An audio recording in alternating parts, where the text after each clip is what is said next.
Good evening, everyone.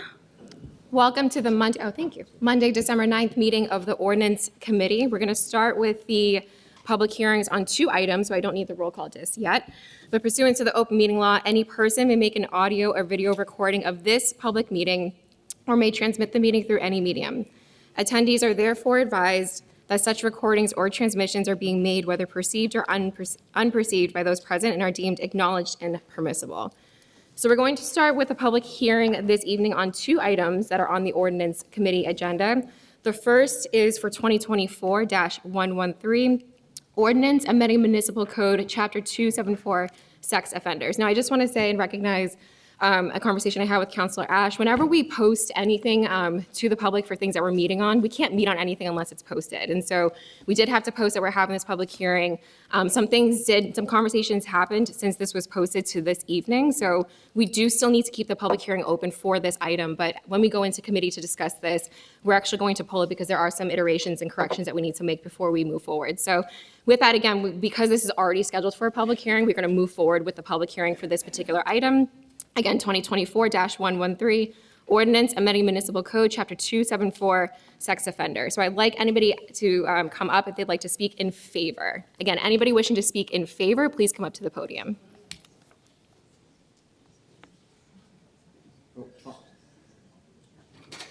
Again, this is for Ordinance 2024, all good. All good. 2024-113 Ordinance Amending Municipal. I have it in front of me, so it's easier. Amending Municipal Code, Chapter 274, Sex Offenders. Anybody wishing to speak in favor, please come up to the podium. You can also go and sign the paper in the back if you'd like to support this particular ordinance. No one speaking in favor. The paper will be available throughout the evening if you'd like to go to the back to show your support for this ordinance. Okay, anybody wishing to speak against this ordinance? Again, 2024-113, amending Municipal Code, Chapter 274, Sex Offenders. Anybody wishing to speak against this ordinance? And again, there is a sign-in sheet in the back if you'd like to sign in opposition to this ordinance.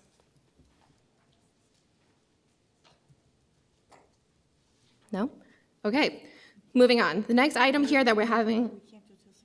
Oh, we can't do it till 6:30. See, that's the stuff. All right, so thank you for clarifying. So we have a schedule that gets posted publicly that says when we can hold certain items to meet about, and 6:30 to 6:35 was for this particular ordinance.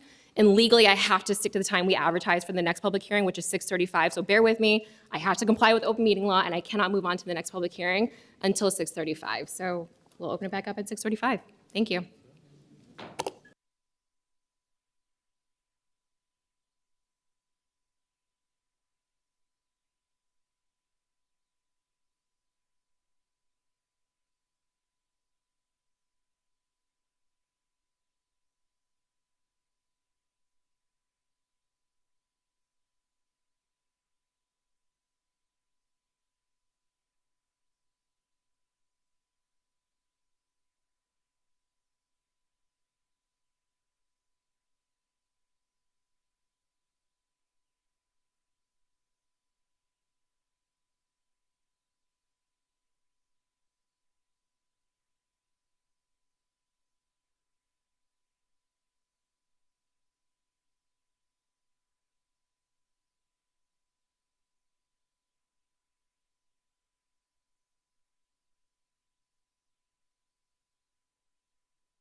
Thank you. Moving on to the 6:35 p.m. scheduled public hearing on ordinance number 2024-139, order home rule petition, Corey Hills extension of existing lease.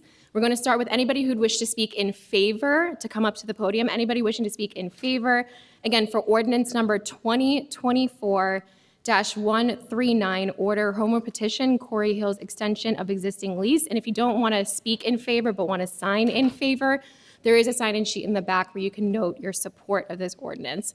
Anybody coming up to speak in favor, please state your name and your address for the record and speak clearly into the microphone. If you need to adjust it, please do so we can all hear you this evening. Thank you.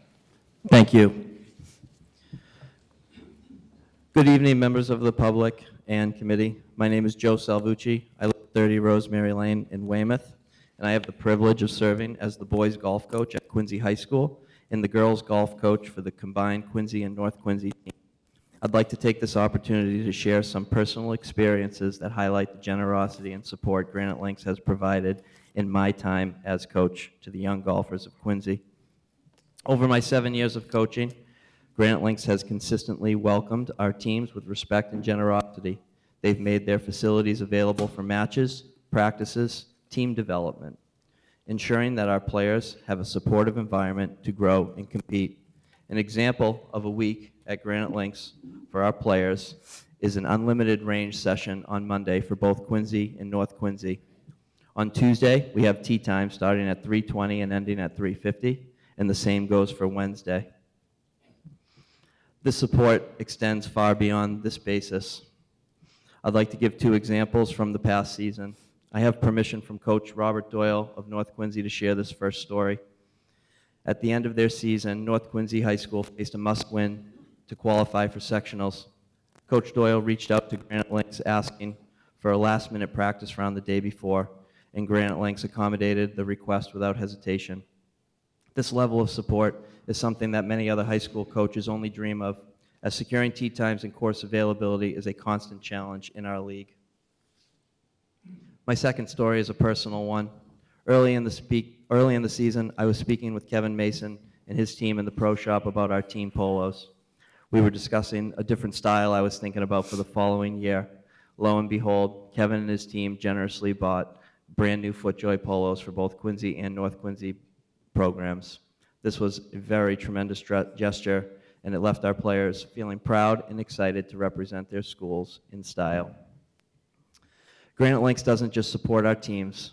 They have been instrumental in the growth in our programs. Because we've been able to rely on their facilities for matches and practice, both Quincy and North Quincy have been able to expand, creating JV programs to accommodate more players and meet the growing interest in golf. This kind of support ensures that more students have the opportunity to participate in a sport that teaches valuable lessons both on and off the course. The pride our players feel hosting matches at Granite Links is immeasurable. Teams ask, do we get to play Granite? It's an experience that they will carry with them for years to come. If all of that wasn't enough, I believe Granite Links also plays a key role in the community building, employing many of our young golfers from both boys and girls team. This connection between the course and our local community creates opportunities for growth, responsibility, helping our athletes develop beyond the game.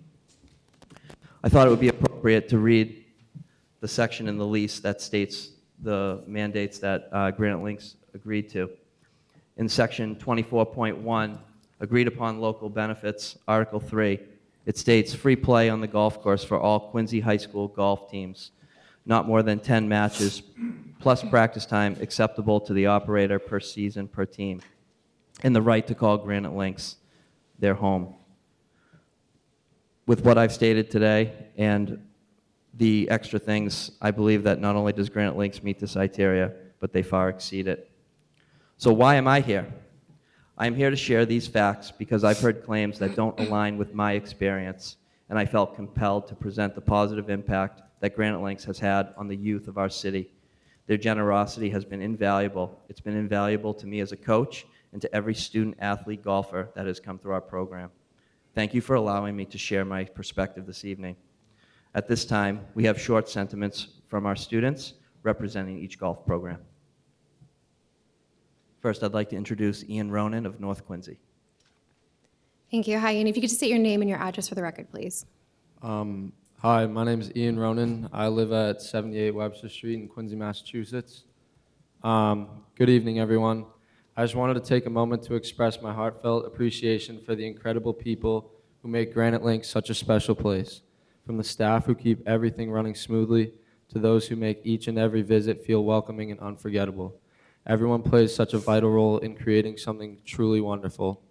Over the years, I've made countless memories here, going 2-0 this past year against Quincy High, hitting countless balls at the range, and even playing Hanover in the pouring rain.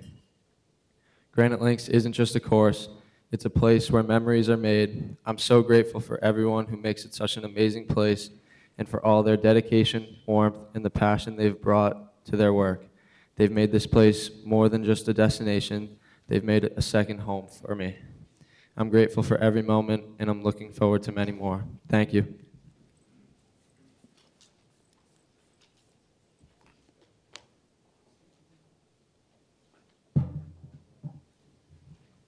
My name is Henry Leba.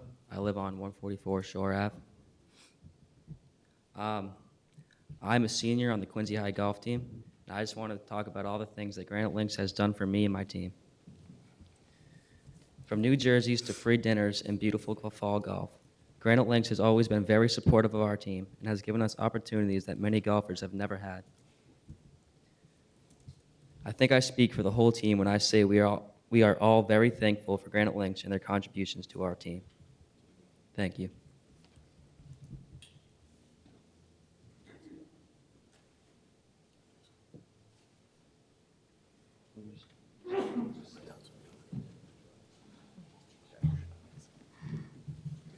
Hi, my name is Helga Jalari. I live in 42 Gilmore Street, Quincy, MA, and I just wanted to thank you all today and say that Granite Links has been so generous to our team, especially last year, and it was so valuable to us as we use the driving range very frequently, which has helped our team improve. This course also gave us opportunities to play at a very beautiful and well-maintained course, making us proud to host other teams there for some of our home matches. It is both a mentally and physically challenging course, which has definitely strengthened our golf game, helping us gain confidence at other matches. Overall, as young golfers, Granite Links has made us comfortable playing there, and we hope to continue for many years to come. Thank you, Q&Q Girls Golf. Thank you, Council. Thank you. Anybody else wishing to speak in favor? Again, anybody else wishing to speak in favor of 2024-139 order home rule petition, Corey Hills extension of existing lease? Good evening. If you could just state your name and your address for the record, please. My name is Tom Collins. I live at 34 Chickatawbut Road, Quincy. Okay? I've lived in Quincy for over 81 years. Yes, I know I'm old. During that long time period, Quincy has progressed tremendously. I am very proud of the city as it stands today. Under the leadership of the city council over the last 10, 15 years, Quincy Center has come back, playgrounds have been improved, sports facilities have been added, and I view Granite Links as the crown prince of Quincy's recreational programs. It is open to the public. I know you have to pay to play golf. However, the restaurants, the facilities are available to all of the public. Going back in time, it was the landfill that the city had been using. It was deemed to be inappropriate, no longer could be used, and the city was going to be faced with a major expense. Covering that landfill would be tens of millions of dollars. Along came the federal government with an idea, and a group of local business people said, we'll take the risk and we'll see if we can fix the issue. And they did a very successful job. No cost to the city. The land covered could not be used for housing, residential, but it can be used for the purpose that's there today. So I strongly encourage this group to endorse the extension and continue to make it available to the public. Thank you.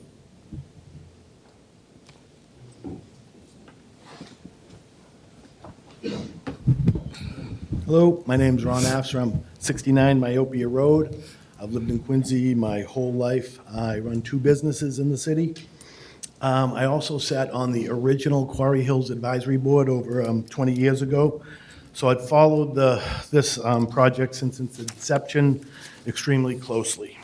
I've watched the transformation of a dump and quarries that I used to swim in as a child become a statewide destination. And not just for golf, it's for weddings, it's for events. They do such a fantastic job there. This group has done everything they said they were going to do, and they've done everything extremely well. As a businessman in Quincy, I welcome the extra revenue stream coming into the town, the city. I think it's going to have a positive impact on the city in many, many ways. They've done everything they said they were going to do. I just don't think that would change with a new lease. In closing, I really hope that you guys grant this group with a new lease. I think they deserve it. Thank you.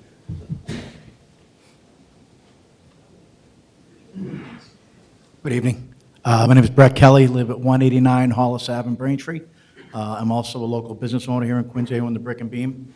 I've been in the city for about 8 years as a local owner. I'm also spend a lot of time up at Granite Link, so I can just give a quick testament to their professionalism in what they've done at the property. Like Ronnie had said, it used to be an eyesore. It was a landfill and quarries where numerous deaths would happen over the years, kids drinking, hanging out, bad stuff happening. I was one of those kids doing that stuff, so I can attest to that firsthand. But what they've done up there is remarkable. It's a world-class golf facility, and what they have proposed for their plans look great. Selfishly, as a business owner, I think it would be good for the city, bringing some revenue for my business and for the city coffers as well. So I don't see any reason why this should be a green light project. It's a win-win for both parties. Thank you. Hi, my name is George Montilio. I live at 1 Glenwell Road, Quincy. Tonight in favor of the expansion of Granite Links, and we're in favor of renewing the lease, and the O'Connells have built and managed many successful businesses on the South Shore. Quincy's Granite Links has been one of the largest projects and one of the most amazing businesses in the city. They include the golf course, the restaurants, the function hall, and hopefully their future with the hotel and et cetera. Knowing the O'Connells and Walter Hannon and their reputation is stellar in the hospitality industry, I know that the future commitment will be a great addition to the city, and I really hope you consider favoring their lease. Thank you. George Montilio. Thank you. Good evening, Council. My name is Jimmy Parastatides, 47 Linwood Terrace, Rockland, but I'm here tonight representing the following Quincy residents. I myself have deep roots in Quincy as well, as my family owns many businesses in Quincy, Wheelhouse Diner, a couple others that you may know. I'm here representing Seamus and Marion McDonough of 38 Albany Street, Forrest and Susan Mason of 111 Granger, Joe and Irene Brophy of 108 Granger Street, Patrick and Nicole McDonough of 52 Russell Street, Dan McDonough of 150 Corey Street, who could not join us tonight, Nicole Walsh and Marianne Ferrulo of 32 Tilden Commons Drive, as well as many other Quincy residents. As Quincy residents, we are in support of the Quarry Hills Association lease extension and encourage the City Council to vote in favor of this home rule petition. The Quarry Hills team has a proven track record of developing in the city of Quincy and turning barren wasteland into one of the most visited areas in the city. Based on these plans, we feel this is a prosperous move for the city. We as a group back the economic development, job creation, and continued revenue split that has worked dating back to 2003. Thank you for your time. Good evening. My name is Patrick O'Leary. I live at 13 Cutter Lane in Quincy, and I am in support of the lease extension. Both myself, my family very much enjoyed the variety of things that Granite Links is able to bring to the table, not just on a golf side of things, but weddings, baby showers, bridal showers, and kind of specifically for me, the different fundraising aspects. Whether it's going as an attendee or the generosity that I received in running of the Boston Marathon for Tufts Medical Center and the money that we were able to raise there, and just the general feel of how supportive they were of all of those efforts. I'm in support of the lease extension because I don't want this to be something that me in my lifetime can enjoy, but also my kids and my kids' kids. So for me, I'm very much in favor, and I hope you are too. Thank you. Good evening, Council. Walter Morse, 14 Fieldstone Terrace, West Bridgewater, Mass. Former resident, 29 Channing Street, Quincy. I'm here to speak to, and I echo all the comments that were made about Granite Links prior to me coming up here. They have 30-plus years of taking barren wasteland and turning it into one of the most desirable places to go here in Massachusetts. Other than that, I've spent leadership roles at Gillette in South Boston, Covidien in Mansfield, and 3.5 miles south of Granite Links at Haemonetics, where I've sat in these very same meetings, and I've watched decisions being made on economic development between shutting down plants, adding restaurants around locations, and I've seen the decisions go both ways. What I will tell you is when I went back later and saw the impact of the economic development being negative and not being approved, it's been pretty profound on the area of businesses. So I support a yes in this decision. So hopefully you guys will come to that conclusion. Thank you.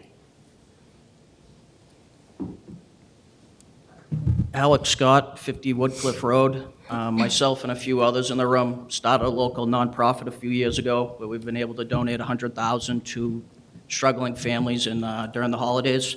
We'd not been able to do this without the great support and relationship with Granite Links, and I'd just like to voice my support. Thank you.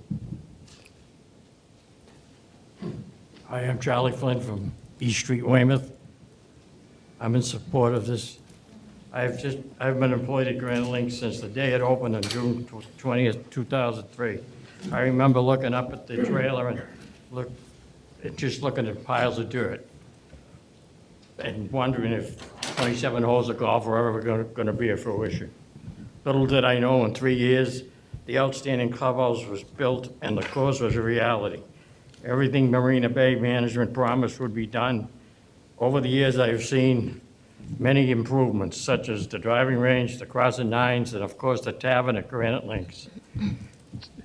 These amenities draw people from not only Quincy, but from faraway destinations, Canada, Europe, and many others.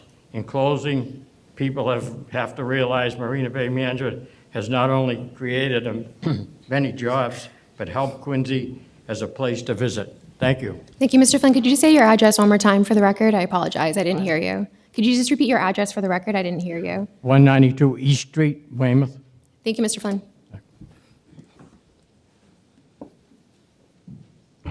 Hi, my name is Cliff Edwards. I live at 49 The Strand in Quincy. I'm a Quincy resident. I've lived here for 66 years. For most of my life, we called Raschuti Drive the dump road because that's what it was. It was an extensive, smelly dump and landfill with over a dozen abandoned, polluted quarries that were full of dead bodies and stolen automobiles, where many local kids got injured or killed every summer. When the wind would blow from the north, you could smell the dump from the southernmost part of South Quincy, and it was not pleasant.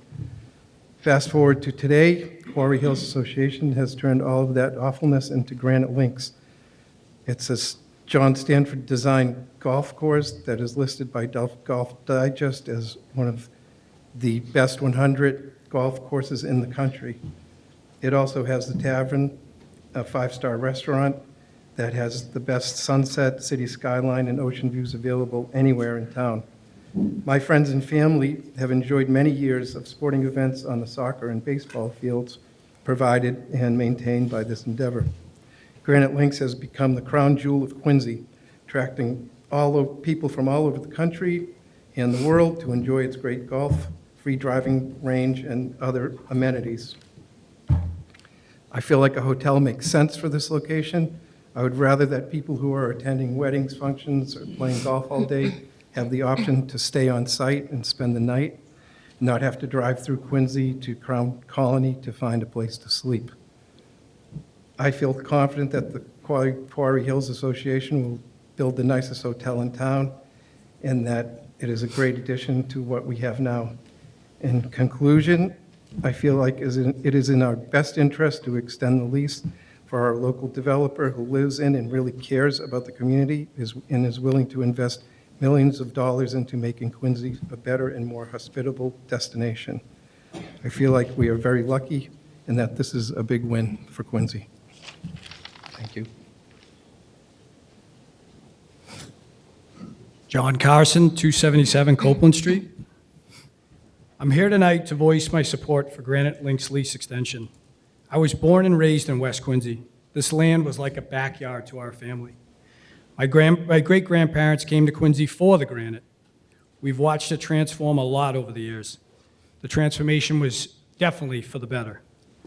We have to remember that not long ago, this was a landfill with abandoned quarries that offered no benefit to the city. Now it's something we can be proud of, a first-class operation that's a landmark to West Quincy. It's a partnership that the city and the residents can continue to benefit from. I also know that with Mr. Mason's guidance, we, the city, are in good hands, addressing issues and resolving problems along the way. Thank you. Good evening, Council. My name is Andrew Cantelli. I live at 32 Loring Street, and I'm proud to say that I've been a lifelong resident of West Quincy. I come to you this evening in support of the lease extension and would like to encourage you, the City Council, to vote in favor of this home rule petition. My family and I enjoy all aspects of the current business model, and I hope my children's children and their future children get to share this over the years to come. This team has their record speaks for themselves, and I'm confident in the hotel and its development. I support the extension of this lease, the option by the mentioned 12 acres, because I feel like it's a win-win for the city. Thank you. Good evening, Council. My name is John Chevalier. I reside at 10 Hawthorne Street, Quincy, Massachusetts. I am in support of the QHA lease extension and encourage the City Council to vote in favor for the home rule petition. As a lifelong resident and property owner, taxpayer in the City of Quincy, I support the economic development that may come with the option for the city to extend the current lease. I support the extension of this lease and all the wonderful events and memories that come with this beautiful property. Thank you, Council. My name is Matthew Giordani of 120 Lenox Street, Quincy, Mass. As a tax-paying, voting, lifelong Quincy resident, I am supportive of the lease extension and encourage the City Council to vote in favor. To me, this is a simple question for the Council. Do you support job growth, economic development, and continued growth of revenue shared and outlined in past meetings? The answer for most of the tax-paying citizens is yes. We want these things. We trust these operators. Reverting back to what this land was at the end of a 32-year lease prior to the intrinsic value created is just silly and unrealistic. I applaud this team for its forward-looking vision to continue to optimize and beautify an already breathtaking venue. I support the extension of this lease. Thank you, Council. Good evening, councils. My name is Joshua Giordani. I live at 156 Babcock Street, Quincy, Massachusetts. As a lifelong resident, I am in support of the QHA lease extension. The master plan and growth areas of Granite Links is very encouraging. This team is clearly focused on economic job growth and continue to grow the rental contribution in the city of Quincy. Granite Links also likes to give back to the community. As a committee member of the Quincy North Quincy Football Hall of Fame, they have been a great partner of ours for the last 3 years, and they help create a memorable time for the players, the families, and its inductees. It is currently teaming up with the Quincy North Quincy golf teams, and they also like to give back to all the Quincy North Quincy alumni with golf tournaments. As Mr. Walker once said on December 3rd, when Granite Links wins, the city wins, and I couldn't agree more. An extension of the lease is a win for this city, and it has my support. Thank you. And I apologize for the interruption, but again, to comply with open meeting law, we did advertise that the ordinance meeting itself would start at 7 p.m., so we can recess the public hearing. I have to formally open ordinance committee to stay in compliance. I can then recess the committee and come back to public hearing. So just bear with me as we go through the sort of technical piece. Again, I want to stay in compliance, okay? So bear with me here as I recess this, open committee formally at 7 p.m., recess that, and then come back into public hearing. Thank you. Okay, with that, I'd like to open the ordinance committee meeting of the Quincy City Council on Monday, December 9th. Madam Clerk, would you call the roll, please? Counselor Ash. Counselor Kane. Counselor Campbell. Counselor Devine. Counselor DeBona. Counselor Harris. Counselor McCarthy. Counselor Mitten. Chairman Liang. Present. 6 members, you have a quorum. I have quorum, thank you. Pursuant to the open meeting law, any person may make an audio or video recording of this ordinance meeting or may transmit the meeting through any medium. Attendees are therefore advised that such recordings or transmissions are being made whether perceived or unperceived by those present and are deemed acknowledged and permissible. Again, I'd like to recess the ordinance committee so we can go back into the public hearing. Thank you. With that, in the public hearing, we are still continuing to hear those in favor of ordinance number 2024-139, order home rule petition, Quarry Hills extension of existing lease. Thank you. And if you just state your name and your address for the record, please. Hello, everyone. My name is Elena Giordani. I live at 156 Babcock Street. And as a lifelong resident of this beautiful city, I am also in support of the QHA lease extension and encourage the city council members to vote in favor of this home rule petition. My comments will be brief as I quickly touch and express some financial implications of this decision. As an individual and career in finance, I know that the time value of money should be considered during any arrangement, whether it's a personal finance decision or business. It is, in my opinion, the position of receiving enhanced revenue to the city of Quincy now and over the next 30 years far outweighs a speculative future sharing arrangement. It is a gamble to wait on the possibility of reaching a better deal 30 years out, and such should be considered a risk. Another consideration is to evaluate financial history and developmental track record. Granite Links took an unused plot of land and turned it into a successful local business, bringing to the public a beautiful state-of-the-art venue. But more importantly, jobs were created for our community. I cannot stress this detail enough. A piece of land that was once an area that was considered an environmental liability to the city has been converted into a prestigious, well-known venue, providing respected positions, salaries, and career growth for our residents. It also goes without saying that Granite Links has provided substantial revenue to our city. It is in my view that no one has done a better developmental or financial track record in our city, not to mention our neighboring towns. In short, the city is not taking a financial risk with this extension, as the lease will provide a sizable cash flow directly to the city of Quincy and will aid in the continued income to their employees and their families, while serving as a main attraction to the greater Boston area and South Shore area. This is why I support the extension of this lease and option to buy the mentioned 12 acres. Thank you.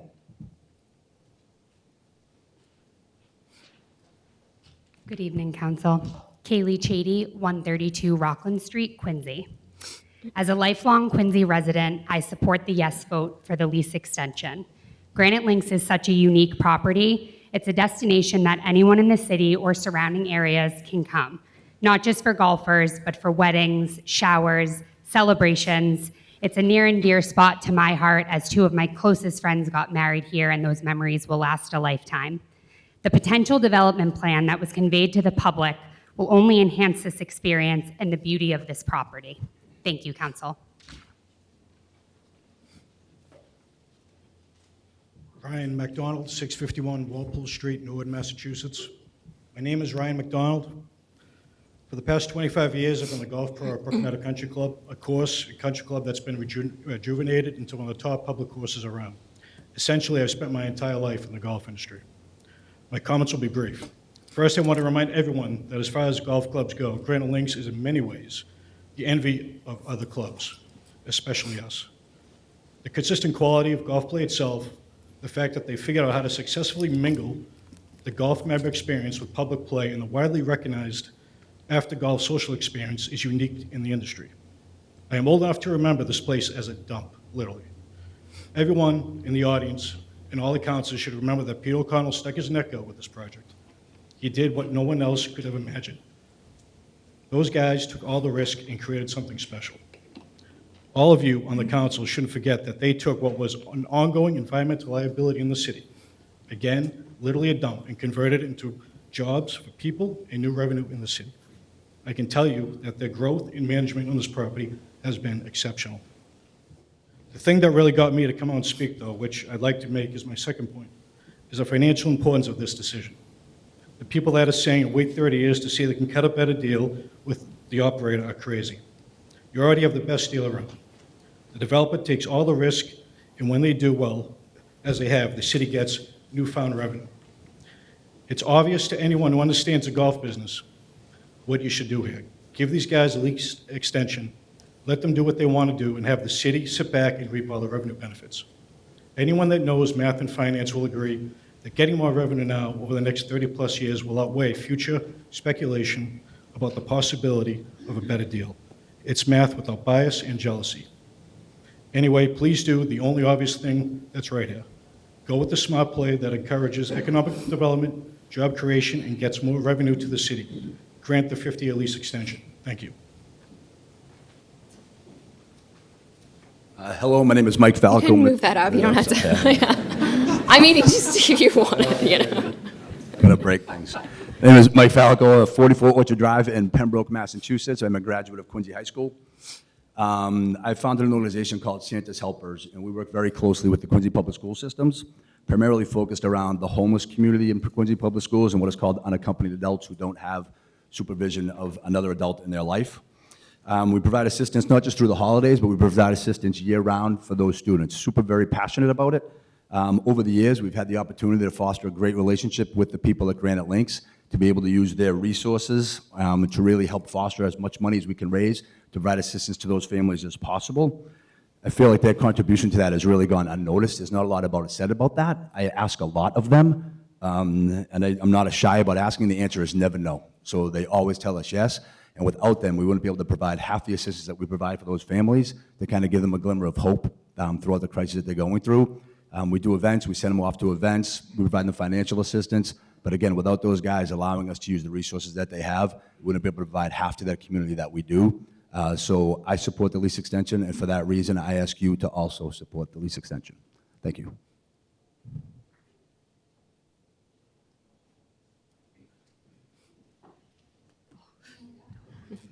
Shortest one in the room. I feel Hi. the same way. My name is Ronnie Patterson. I live in Braintree, Massachusetts. Can you just say your address, please? 56 Lunar Ave. Thank you. Oh, I broke it. That's it, kick me out. All right. So good evening, council members. My name is Ronnie Patterson. I live in Braintree, Massachusetts. Though I'm not a Quincy resident, I have a unique stake in this matter as both a parent of a QHA employee and a patron. First, I'd like to touch on traffic concerns in green space. Mass DOT's recent study confirms that 50% of vehicles use this intersection as a cut-through route, a situation that will persist regardless of how this property is used. I come before you today with a genuine concern for this community's safety. While I deeply understand the desire for more public space and walking trails in this lease, I feel compelled to share some important information about the risks of mixing pedestrian paths and active golf courses. Recently, I researched the safety implications of walking trails through a golf course, and what I discovered was truly sobering. Let me share just one story that touched my heart. A precious 6-year-old girl simply sitting in a golf cart during what should have been a peaceful family outing tragically lost her life when struck in the head by a golf ball her dad just hit. Golf balls can travel at speeds exceeding 100 miles per hour. A sobering fact that must carefully be considered when planning public places. I believe we all share the same fundamental goal, creating beautiful, accessible green spaces where this community can thrive. However, we must prioritize safety above all. Instead of positioning walking trails through active golf areas, I respectfully suggest both sides work together to explore alternative solutions that could provide the open spaces desired while ensuring the safety of every community member. Regarding the financial aspect of this venue, I want to gently remind you that Granite Link's success isn't solely based on scenic views. People come here for the complete experience, the amenities, the service, and yes, the atmosphere. Before considering additional funding to Quincy, Let's focus on maximizing what we already have while ensuring it serves our community safely and effectively and extend this lease.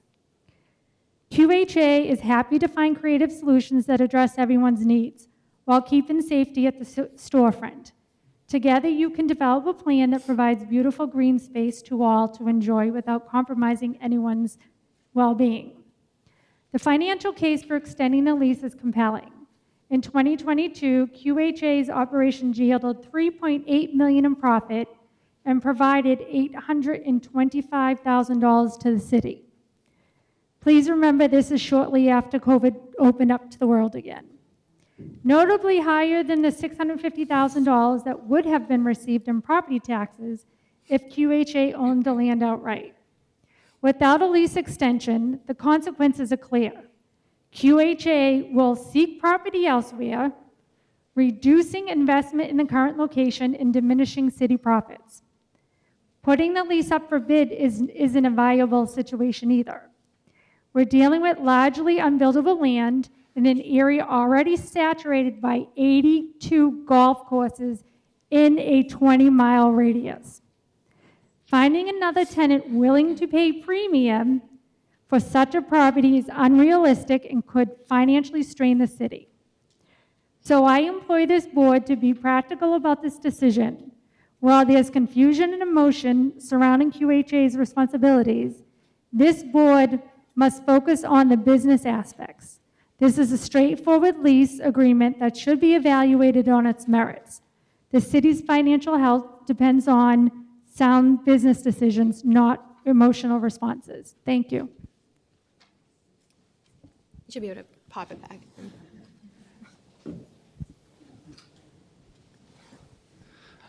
Good evening. Can you just, there you go. My name is John Keaveney of 184 Chief Justice Cushing Highway, Situate. I am formerly a 10-year resident of West Quincy, having lived very close to the entrance of the current entrance of Granite Links for 10 years. I'm also a member of Granite Links. I'm a 10-year member of Granite Links, and I have one distinction: I've never swung a golf club in my life. The reason I became a member was I was at a wedding 10 years ago, and I was in awe of the absolute, in awe of the beauty of the golf course. And I wanted to become a member. I wanted to be connected to Quincy, and I found that was the way to do it. What I loved about it were the walking trails, the manicured walking trails that are groomed and on a continuous basis. And I go up there and I can walk with my dog, and that's what I love. I'm an avid hiker, and I love to walk the trails. I've never had an issue. I've never had an issue when I'm playing golf. There's been a symbiotic relationship, and I've done it for years, and it's something, as I can reiterate from the past, and living on the entrance to the what's now the golf course, I would never have gone up there with my children 20 years ago. I do remember 20 years ago when I was working in the Big Dig, and I remember we were looking to get rid of the fill in the Big Dig, and someone came up with this novice idea of taking the fill and bringing it out to Quincy. At the time, we were faced the task of bringing that fill up to New Hampshire. So when Quincy Development came along and decided that they wanted to take the fill from us, this was an immense savings to the state, and it also helps in Quincy solve a problem. And it was a great relationship. Of course, I was pessimistic at the time, and I really didn't follow through with it till I said about 10 years ago, I went up to the golf course in awe of the beauty of what they've done up there.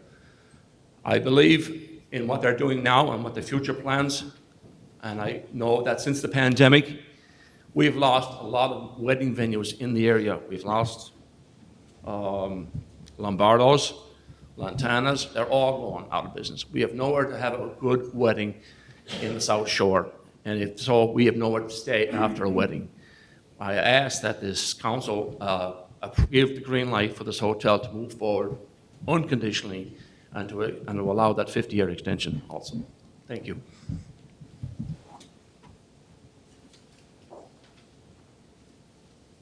Good evening. Good evening. My name's Al Bina. I live in West Quincy.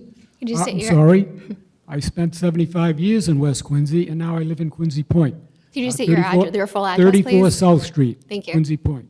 I'm here representing myself as a resident of the city of Quincy, and also the Quincy Quarry and Granite Workers Museum, who I am the president of. I'm in favor of this lease, and also I polled our members, many members of our member, and they are basically, I got a positive response from them.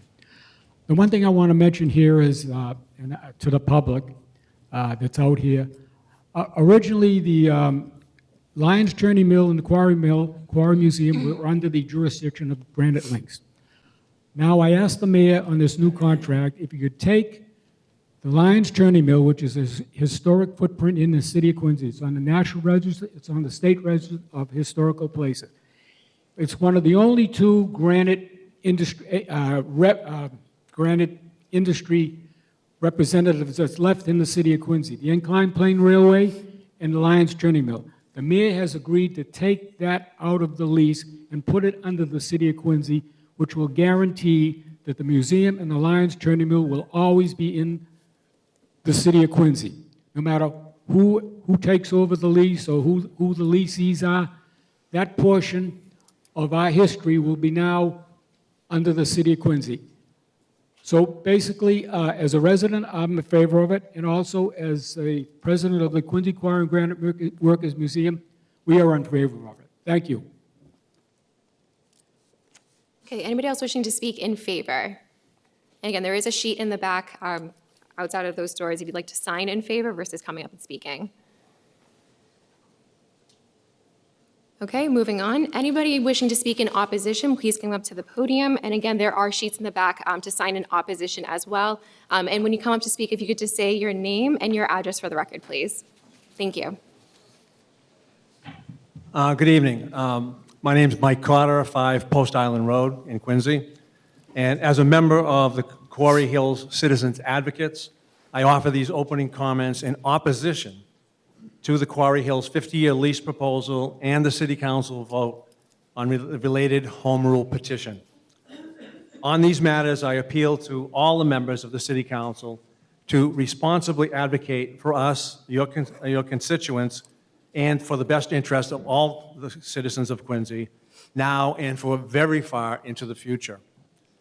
In its presentation on November 18th, before the City Council, and at the December 3rd community meeting, Quarry Hills Associates claimed to have addressed our concerns by stating, "We have heard you."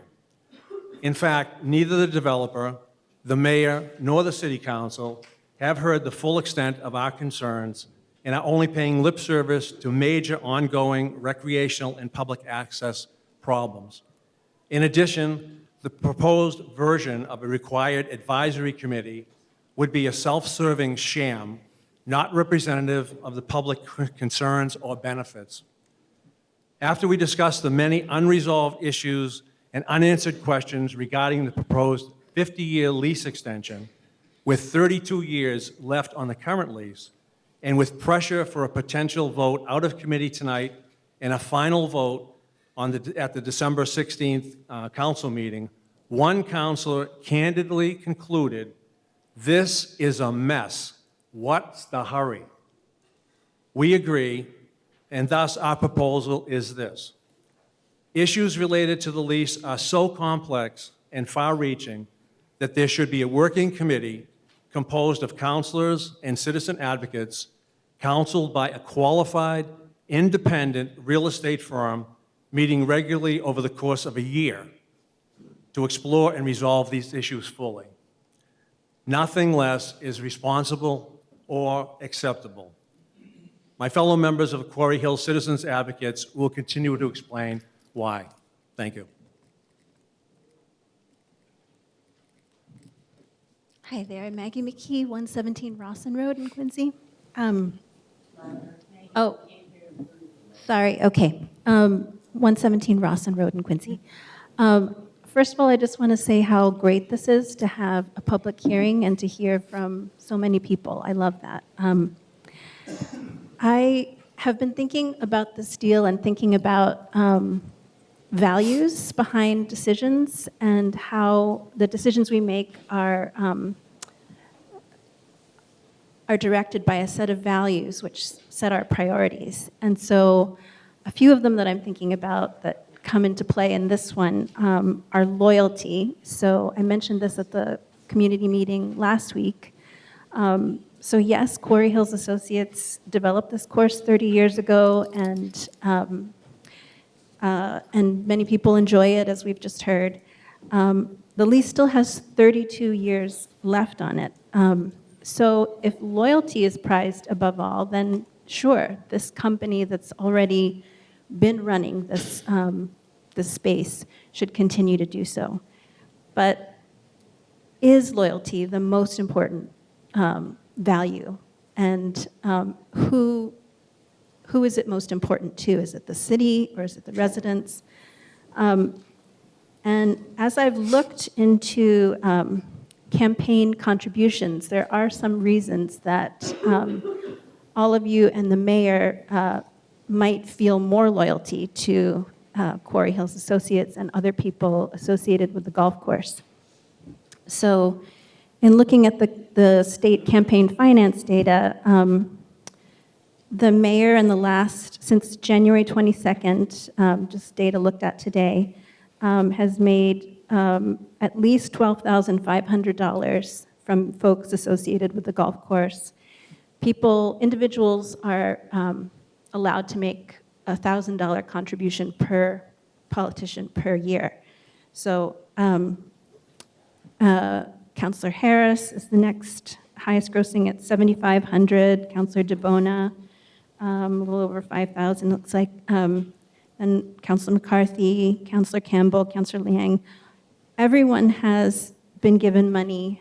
Councillor Kane has only received, as far as I can tell, $250, and Councillor Minton, nothing that I've seen so far. But that kind of makes me wonder about just the loyalty question, so I'm just putting that out there. Another question that I have about values is maximizing city income. So people have talked about risk and the need to go with someone who's known. But I don't think that we are maximizing even the terms in the current lease. Those seem to be very favorable to the company that runs the lease, and I don't think the city has done very many audits in the past to ensure that the money that's coming to the city is maximized. So I don't think we're maximizing the income from the current lease. I don't think that's been a priority to do oversight. And I think if we truly wanted to make as much money as possible from this land, we would consider other proposals for this land for the future rather than jumping right in to a 50-year extension. So the final value that I wanted to talk about is accessibility. And we've heard from a lot of people who enjoy the golf course and someone who joined just to be able to walk around. But many people can't afford memberships. The average Quincy person probably doesn't belong to the golf course, can't just afford to pay the golf fees to go there. And people are not allowed to walk around on the golf course, unlike at other local golf courses. So I hope that we can think about accessibility as a value, and I hope that we can think about just expand our minds to different possibilities. So thinking about other areas that use outdoor spaces like Tanglewood for music, or Jacob's Pillow for dance, or a nature or science center, or a museum, or a sculpture garden, a school, an outdoor adventure center, even affordable housing. Even if we wanted to stay in the golf business and have the city take over that land and those buildings. We already run a golf course at Furnace Brook now. So we could lower the fees for people so that even the fees for golf could be more accessible. And I think that if we let the lease run out in 32 years and then we took over that property, they've already made a good profit. My son is 9, he just turned 9. So if he were to wait 82 years, he would be in his 90s before this would become public open space again. And I think that's too long. Thank you.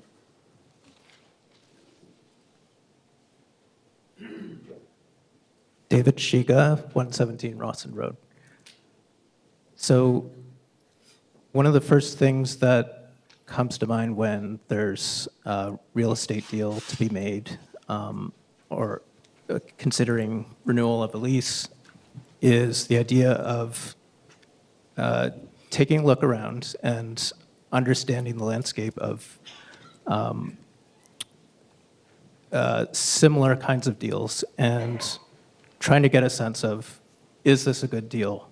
And we keep hearing that this is a great deal for the city of Quincy and its residents, but we do have 32 years left on the lease, and I don't think there's any reason why we need to rush this through in the next couple of months. And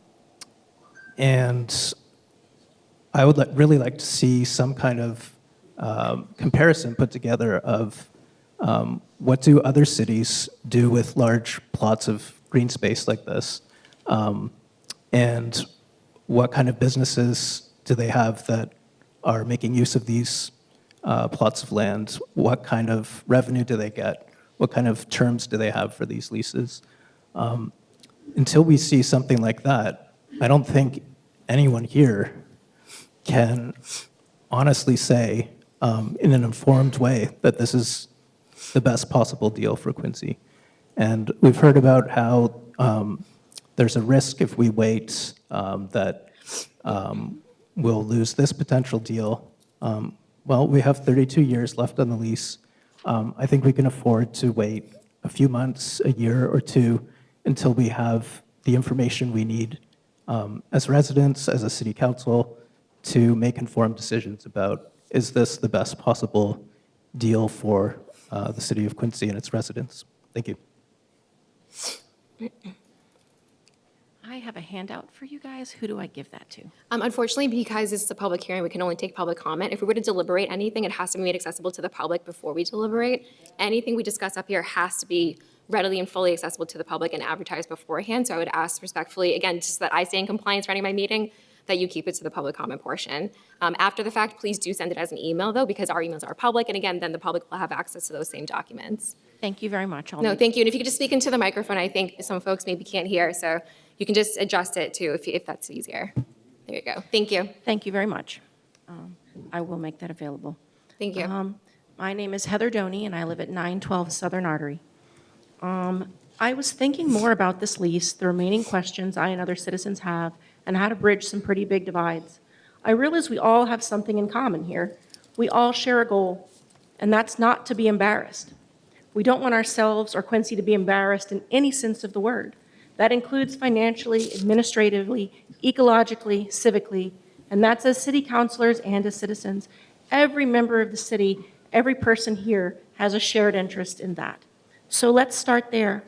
In addition to my question on the minimum lease length requirement for financing, which I asked at the community meeting and was told the Quarry Hills would get back to me on, but as of yet, I haven't heard anything about.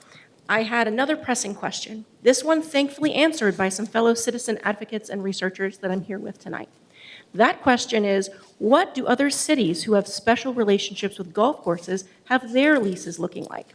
This seemed like a sensible place to begin, a good way not to be embarrassed or find ourselves out in left field reinventing the wheel. What I learned was that there were over 70 golf courses built on the sites of former landfills as of 2003.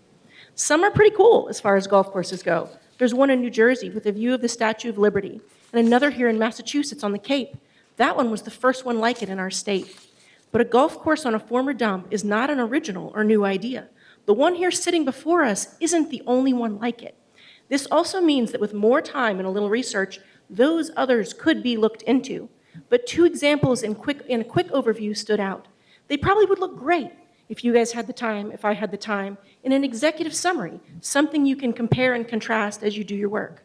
We could be like Palm Beach, Florida, which had a pretty bad experience with their golf course lease. Or we could be like Plano, Texas, that had a good one. Both of them have had a special golf course lease on city-owned land. Both of them had had very different outcomes because of the way those leases were structured. One city got embarrassed. Another city thrived because it protected its taxpayers. We want to make sure we're a city that thrives, a city that is not embarrassed, a city that other cities can look to when they want to see how it's done. Right now, we aren't there. In fact, I'd argue that if this lease extension gets rushed through as is, without due diligence, on a Swiss cheese contract, plus a lot of what amounts to gentlemen's agreements and hoping for the best, we are sitting ducks for embarrassment. I'm a public policy researcher by training, not a commercial real estate lawyer, but I know enough to know you need a lawyer with expertise in this, to know you need more research in this to do the job you want to do. So to assist in that conversation, I've helped prepare, with the help of other advocates here today, a checklist of things that we believe a good lease should not be without. We will be providing that at another time due to requirements. I respectfully ask that the city councilors before me use this bit of citizen-provided research as the impetus for a deeper dive, a call to personal and professional curiosity and information seeking. Would you like to speak to some of your counterparts in these other cities and hear what they say? Have an opportunity to listen not just to your own citizens, but professionals with firsthand experience. Run this by a good commercial real estate lawyer. I encourage you to avail yourselves of your available resources. Try your best to do this right. Don't just play golf on the hill and think you've got this all figured out yourselves. Please make sure that Quincy isn't embarrassed on your watch on account of you being in a hurry or feeling overly trusting or politically pressured. Use Palm Beach as a cautionary tale and Plano as an inspiration. See what these other cities have done. See what you can feel proud to come up with. Bring us something better than this. So with that, I respectfully request that you send this proposal back to committee where you can then retain appropriate legal counsel and do the background work that really needs to be done on it. Thank you very much for your time and consideration.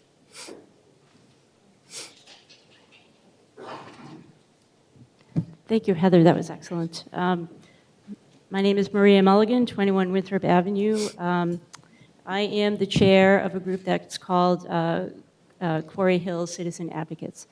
Our group is about a couple hundred people large, and louder, sorry. And our goal is to kind of give you guys the facts so that you will make better decisions for us. I am opposed to this lease extension for a number of reasons. Of great concern is that the order is asking you permission to seek waive compliance with certain critical Massachusetts state laws. Think of it this way: a home rule petition is nothing more than a permission slip, where they're asking you to waive important laws that include requiring lease limits that are more than 30 years, and waiving a requirement for open competitive bidding process. This is concerning. These laws apply to every contract for disposing of real property by governments in Massachusetts. The laws are comprehensive, they ensure due diligence and fairness in granting contracts, and establish guardrails on our behalf as citizens to protect us from unfair practices and to prevent favoritism. Home rule petitions are typically sought when state laws hinder the ability of a city or a town that want to address local issues for the greater good. As written, the order doesn't justify how the greater good is served. Rather, it appeals to be a legal maneuver to bypass the open bid process and to grant a very, very, very long lease to the current operator, to give them exclusive rights to purchase 12 acres of our open space for a hotel and condominium development. Ask yourselves these questions. Why is the city asking for permission to waive these important laws? Is it because it's inconvenient? What public good is being sought that requires our legal guardrails to be removed? Is it in the best interest of the city to cede control of our parkland for 82 years? Is it in the city's interest to limit sole development rights to a single entity? Is the current developer the only outfit in the world that can operate a golf course and a restaurant? Where is the city's analysis to support waiving these state laws is in the best interest of Quincy? It doesn't exist. On the face of it, seeking these waivers are not in the best interest of Quincy because they'll secure generational wealth for over 3 generations of one family, limit control and access to our parkland, and limit recreational opportunities for Quincy residents for the next 82 years. That's like forever. By approving this permission slip, you will essentially shut the door on allowing future generations the opportunity to modify their parkland as they see fit. If you vote yes tonight, you'll have to live with that decision on your voting record.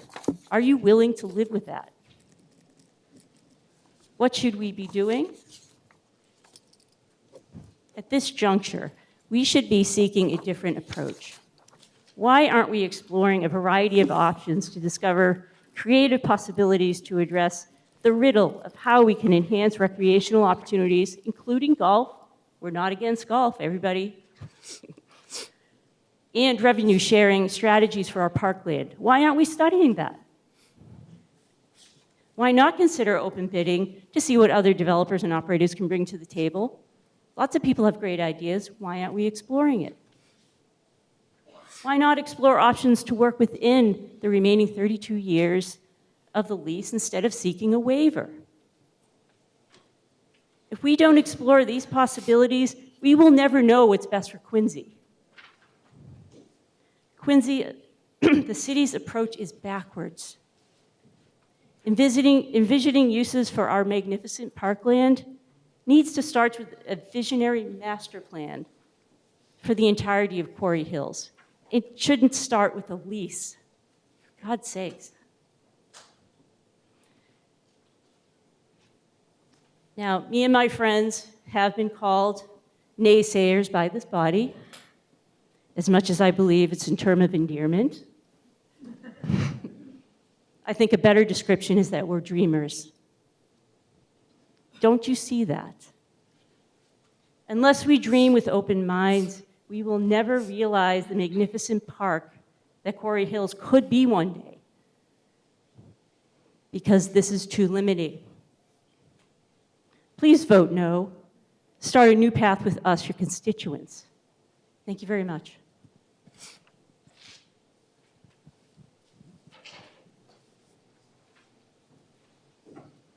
And if you like pop it, it might be able to pop in.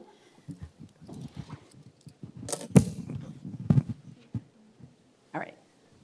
Hi, my name is Lori Earl. I live at 118 Billings Street in Quincy.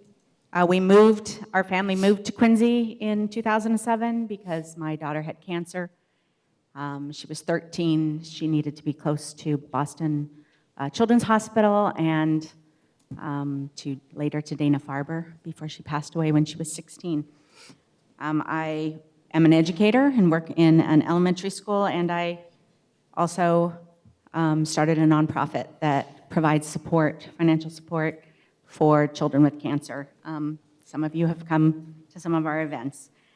I want to start just by saying that it's been really heartwarming to hear the appreciation for Granite Links and for the Quarry Hills Association and the work that they do.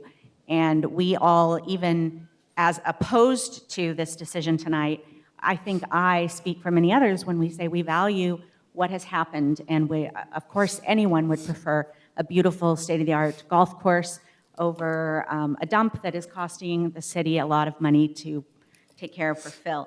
Our objection, and my objection, is just in this rushed effort with 32 years still on the current lease to rush into a new lease that gives an additional 50 years, taking us to the year 2106, when probably nobody in this room will still be here. And I just think, I know that as counselors, I hope and trust that you have read through the 46-page lease with additions to it. But I know not everybody has been able and had that privilege to do that. And so the concerns are more in just the rushing, the evaluations, the decisions about, is this the best choice? Is this the way to go about it? I don't think, there are other things that the city could be considering to add to its use of what was deeded to the city as open land for the citizens, not for one private company. And so open land isn't about making money. Open land is about a better life because of what is there. So I want to just mention a couple of things. I do have, last year in 2023, a group of our citizens did share some comments and then had a memo that we presented to Mayor Koch. And I just wondered, can I send that to the council afterwards? It's many pages, so you will not want to have it in your hand now. But during, I attended the Tuesday community meeting at Granite Links last week on Tuesday, along with many others who were there to ask questions, express some of our concerns about the extended lease. The mayor was recently quoted in the Patriot Ledger as saying that choosing Quincy QHA is a better idea for the city since they are a known entity. Having read through the lease, I think it's an interesting comment because there are changes to the lease that remove some of our income that we've enjoyed up till now and would continue to enjoy for 32 more years. So there are changes, and so reading through that lease very carefully is super important to identify those and evaluate them, knowing that the lease was prepared by Quarry Hills Associates lawyers and not by the city's lawyers. Gives me pause. And one of the things that is in the lease, that's in section 16A, states that, and I only have one page, I'm not gonna be here forever.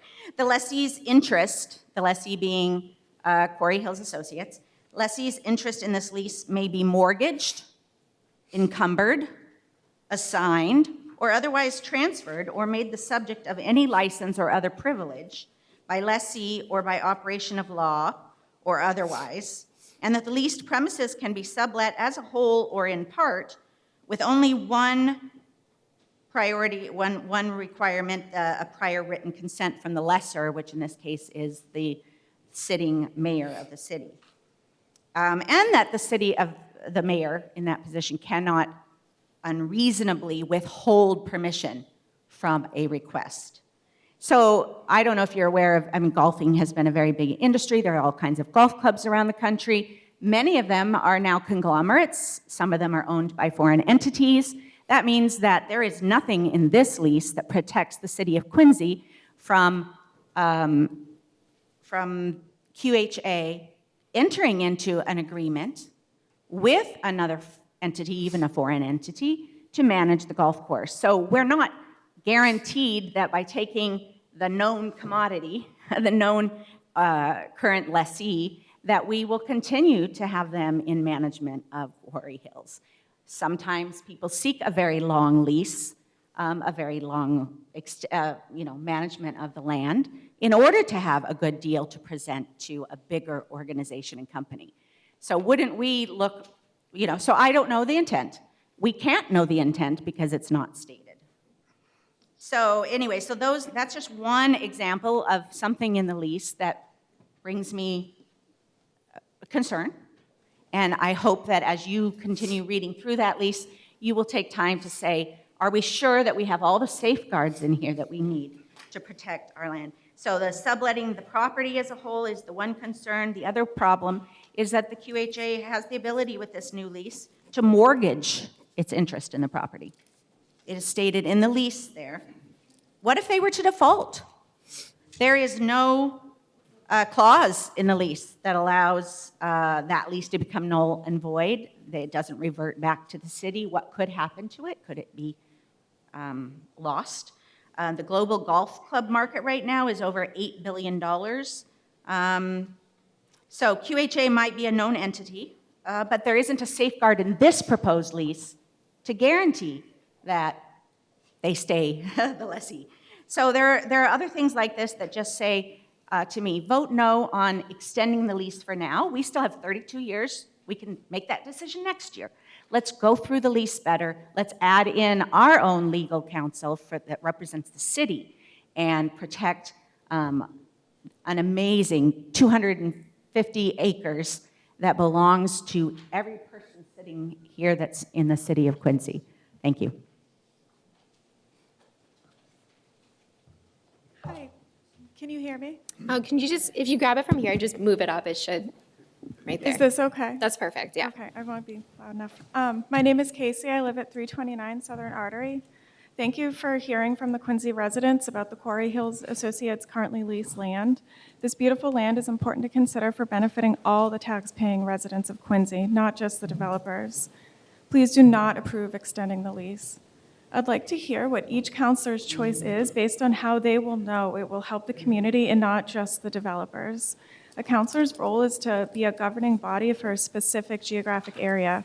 Yes, we do need businesses, however, what business and who is profiting from it is really important to consider. Extending the lease puts it so far in the future where we do not know what will be best. Selling the 12 acres would largely put that acreage out of the city's control.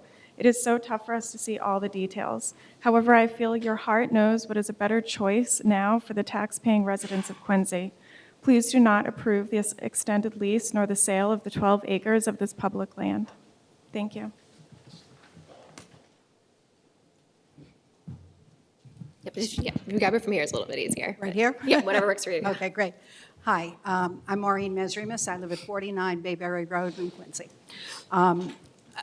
We were unaware that the information that we had tonight could not be presented.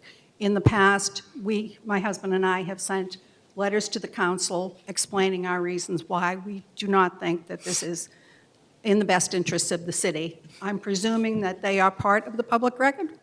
If not, do I resubmit them to make them part of the public record?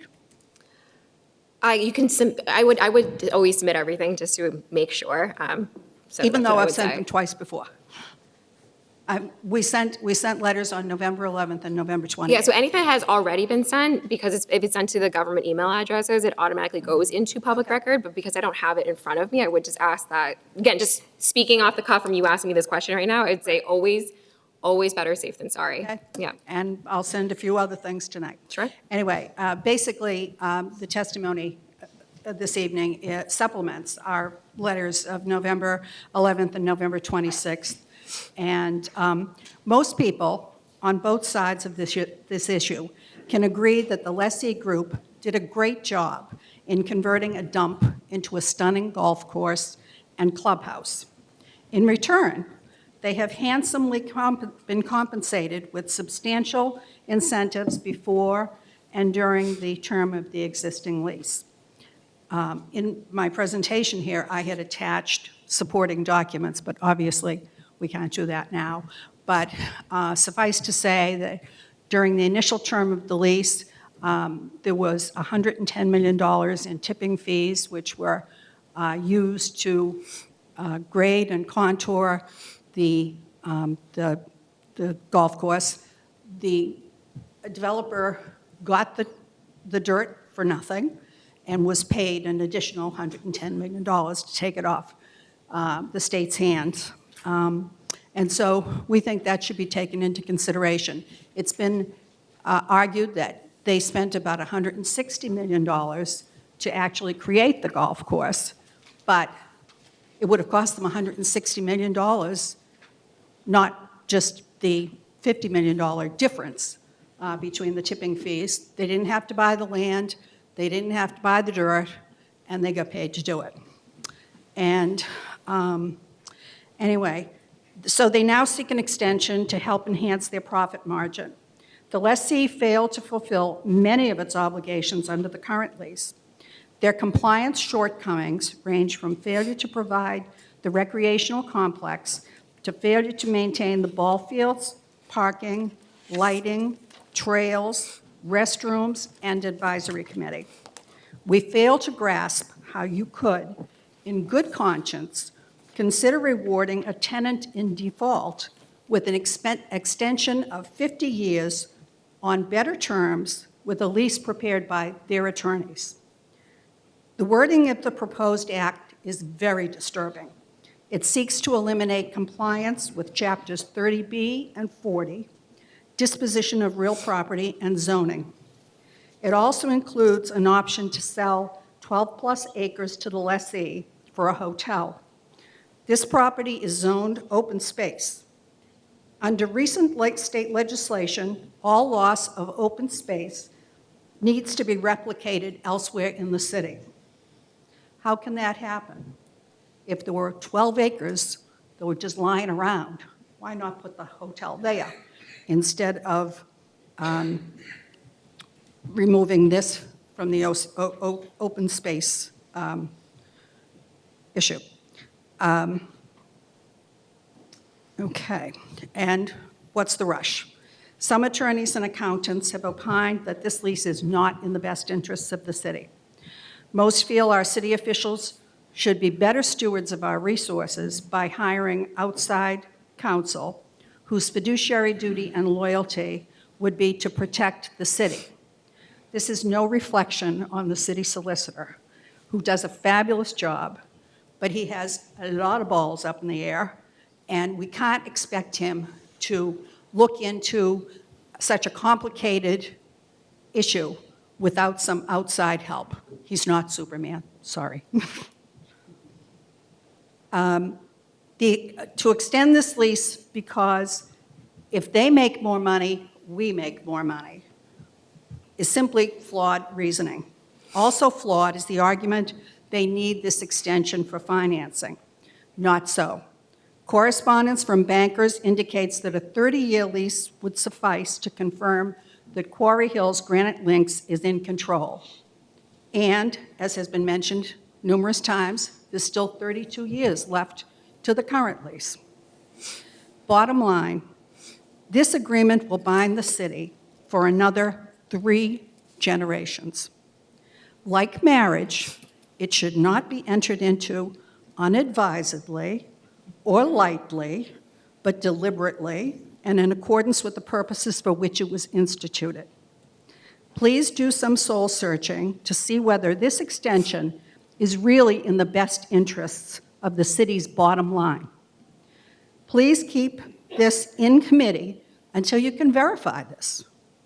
We ask you to reject the proposed extension on the grounds that promises have been broken and trust in the process compromised. We appeal to you to reject the idea of selling off any portion of this property and ask you to stand up with your constituents to get the best deal for Quincy taxpayers. A great many people believe this is already a done deal.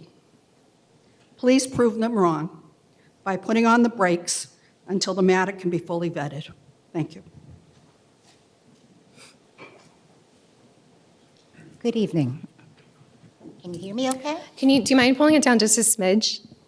Now can you hear me? I think that's good. Excellent. My name is Kathy Thrun. I'm a 50-year Quincy taxpayer and live at 234 Everett Street in Wollaston, Ward 3. I think this is a bad deal. You've heard a number of the reasons for why I might think it's a bad deal. You'll hear more reasons why it's a bad deal. I would ask you to slow down and make sure your constituents are getting the best deal possible. I am particularly concerned about the sale of 12 acres of public land. What's next?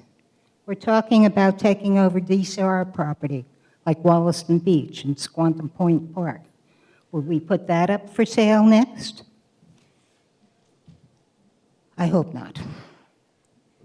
I oppose Order 2024-139. Thank you.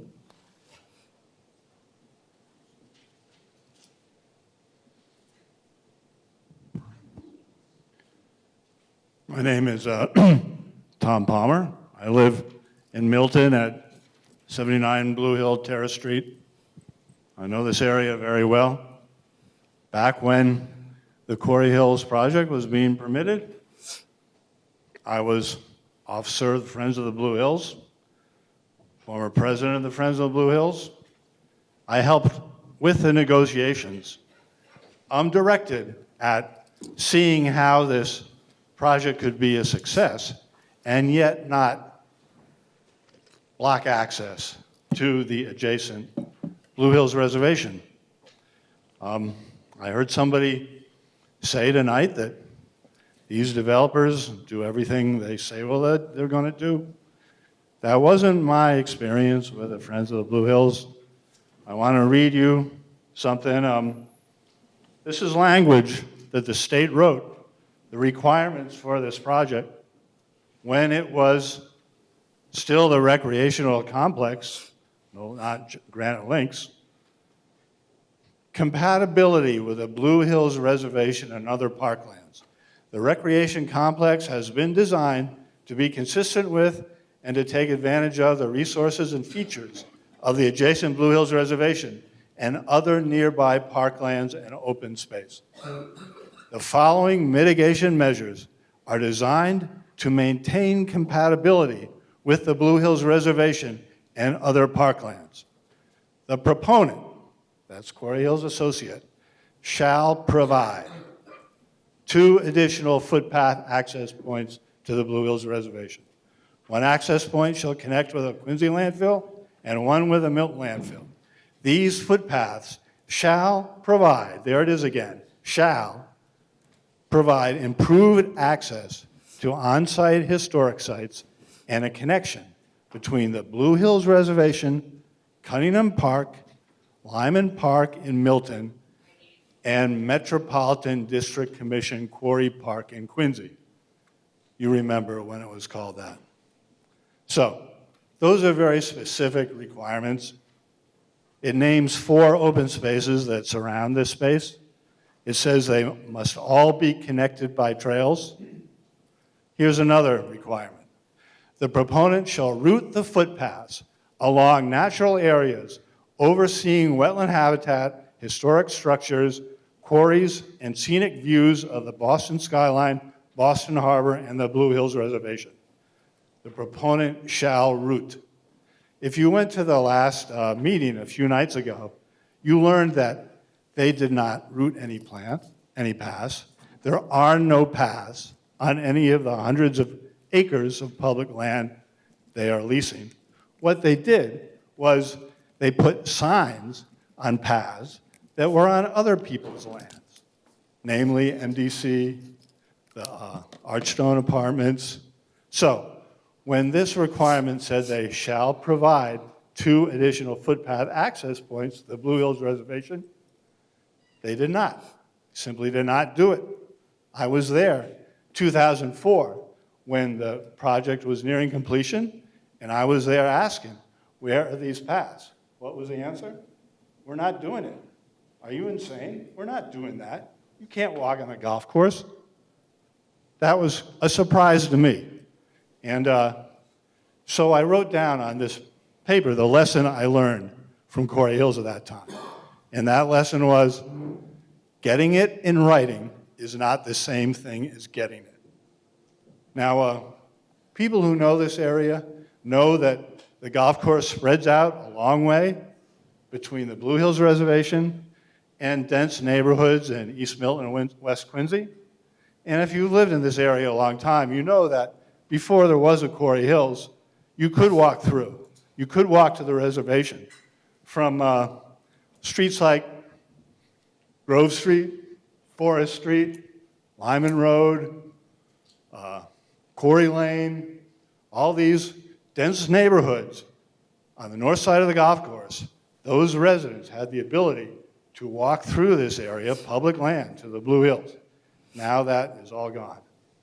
It's all been turned to golf, lots of signs saying golfers only, keep out, don't come this way, private, even though it's public land. And to me, that's a big deal.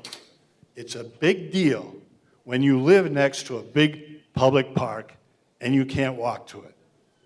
But that's Quarry Hill says to you, you can't cross a golf course, so you can drive. Well, maybe you don't want to get in the car. Maybe you want to walk and enjoy the outdoors and enjoy your neighborhood and enjoy the Blue Hills Reservation. And so I really don't understand why it is that it's being said that promises were kept and something was done that was compatible with the planning, because there are no paths. Did you hear people talking about enjoying the walking paths? They were never done, and there's no sign that they ever will be done. So I would hope I will learn another lesson tonight. I've learned one lesson from Quarry Hills.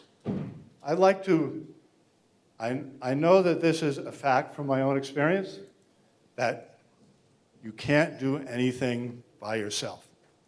So here we are, asking you to help us make this project what it was originally conceived and advertised as, and not go along with the developer's plan to extinguish public access across a mile of the reservation boundary for the next 80 years when we will all be dead.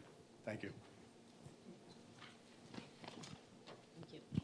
I guess this is easier, huh? Whatever works for you. Again, if you just pop it back in over it, then if you're more comfortable doing that, that should be fine. There we go. How's that? There you go. And then if you want to move it, just hold it here to where you're comfortable. Can you hear me? Yes, thank you. Thank you very much. My name's Deborah Riley, and I live at 9 Landgrain Street. I would like to ask, just procedurally, as the chair of this committee, how much of this against testimony or public comment is my city councilor going to be allowed to miss and still vote on this matter?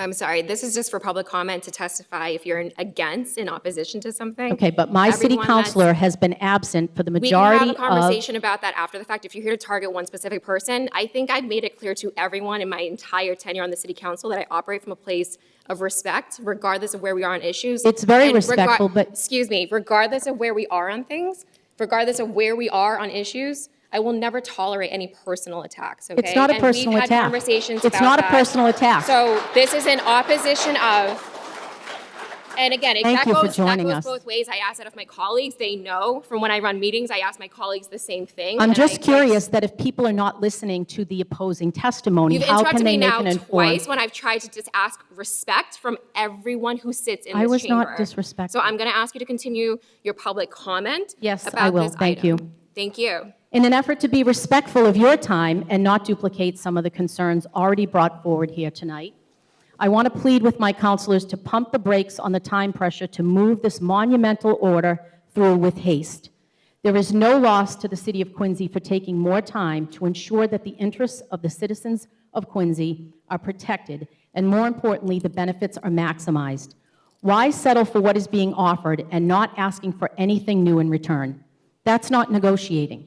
The changes that have come since last year are only because of the vocal opposition of concerned citizens. The ball fields, the public trails, the audit, the oversight committee, the sale of a portion of the public land, the net calculation of payments due to the city are all in need of further scrutiny by experts in those fields before anyone should feel comfortable signing on the dotted line. If anyone told you to sign a contract with blank fields, you would hopefully realize that's just foolish. There are a lot of missing parts here, and we are being told to just trust that the other oversight bodies will tend to the details as the project progresses. That's just reckless. But my focus here tonight is on the environmental impact of further development at this site. At the community meeting last week, I asked about the methane management for the site. For those that may not know why this is a concern, it is because methane is a volatile gas that is a byproduct of decomposition and is 20 times more damaging to the atmosphere than carbon dioxide. Because underneath all the beautiful turf is a dump, a large dump filled with decades of waste that is rotting and producing this dangerous, volatile gas that must be managed indefinitely. The answer I received was that the operators are no longer utilizing a recapture system and that the methane is being vented. When and how did this change? Why? Who has been monitoring this and ensuring that the public is safe from any kind of event? Is further development even feasible or safe? The excavation and demolition that this project proposes should be thoroughly vetted with an environmental study prior to committing to anything new. So who might that fall upon? You know, the oversight bodies that we hope will figure out these details once the project is underway. The Massachusetts Department of Environmental Protection, they are certainly familiar with the site. The last time they performed an inspection was in 2016, and that inspection was the result of an enforcement action and a fine. There have been 5 such enforcement actions taken since 2003, and yet out of the 21 separate permits issued, 8 of them have been since the golf course has been fully operational. Why? This certainly makes a case for an independent oversight committee with authority to be reinstated. I was not able to get more information from the DEP before this meeting tonight, but the permit descriptions include major modification to landfill and alternative modification to landfill and corrective action design. While some favor may have been necessary to get the big dig dirt repurposed and the landfill capped, this project should receive no such favor. I am not opposed to the lease extension or expansion of the Quarry Hills facilities. I'm opposed to this legal agreement at this time. This city needs a contract that ensures the checks and balances are in place to the benefit of future generations of Quincy citizens. Nothing will change with delaying this vote here tonight and keeping this in committee while we work out more of these details. Thank you for your time tonight.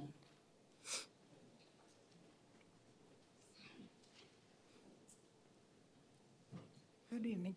Good evening, councilors. My name is Annalie Johnson. I live at 36 Garfield Street in Quincy.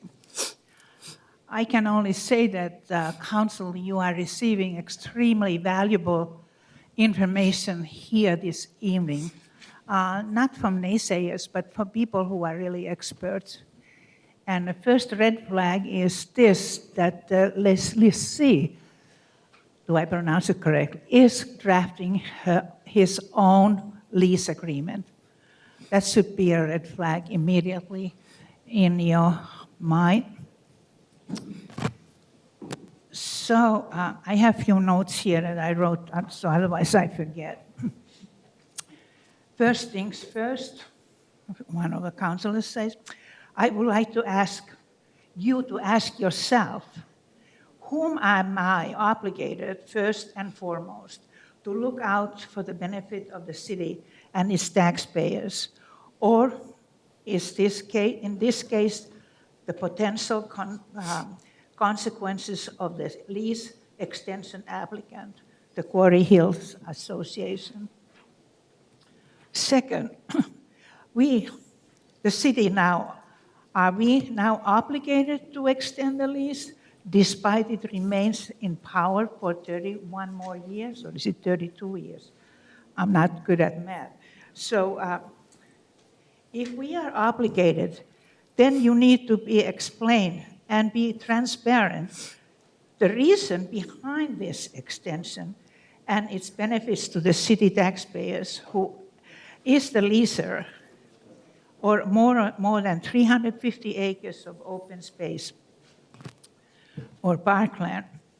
Third, concern is that Quincy Quarry Hills Association, the lessee, is asking the city to purchase 12 acres for open space for future hotel or other commercial development.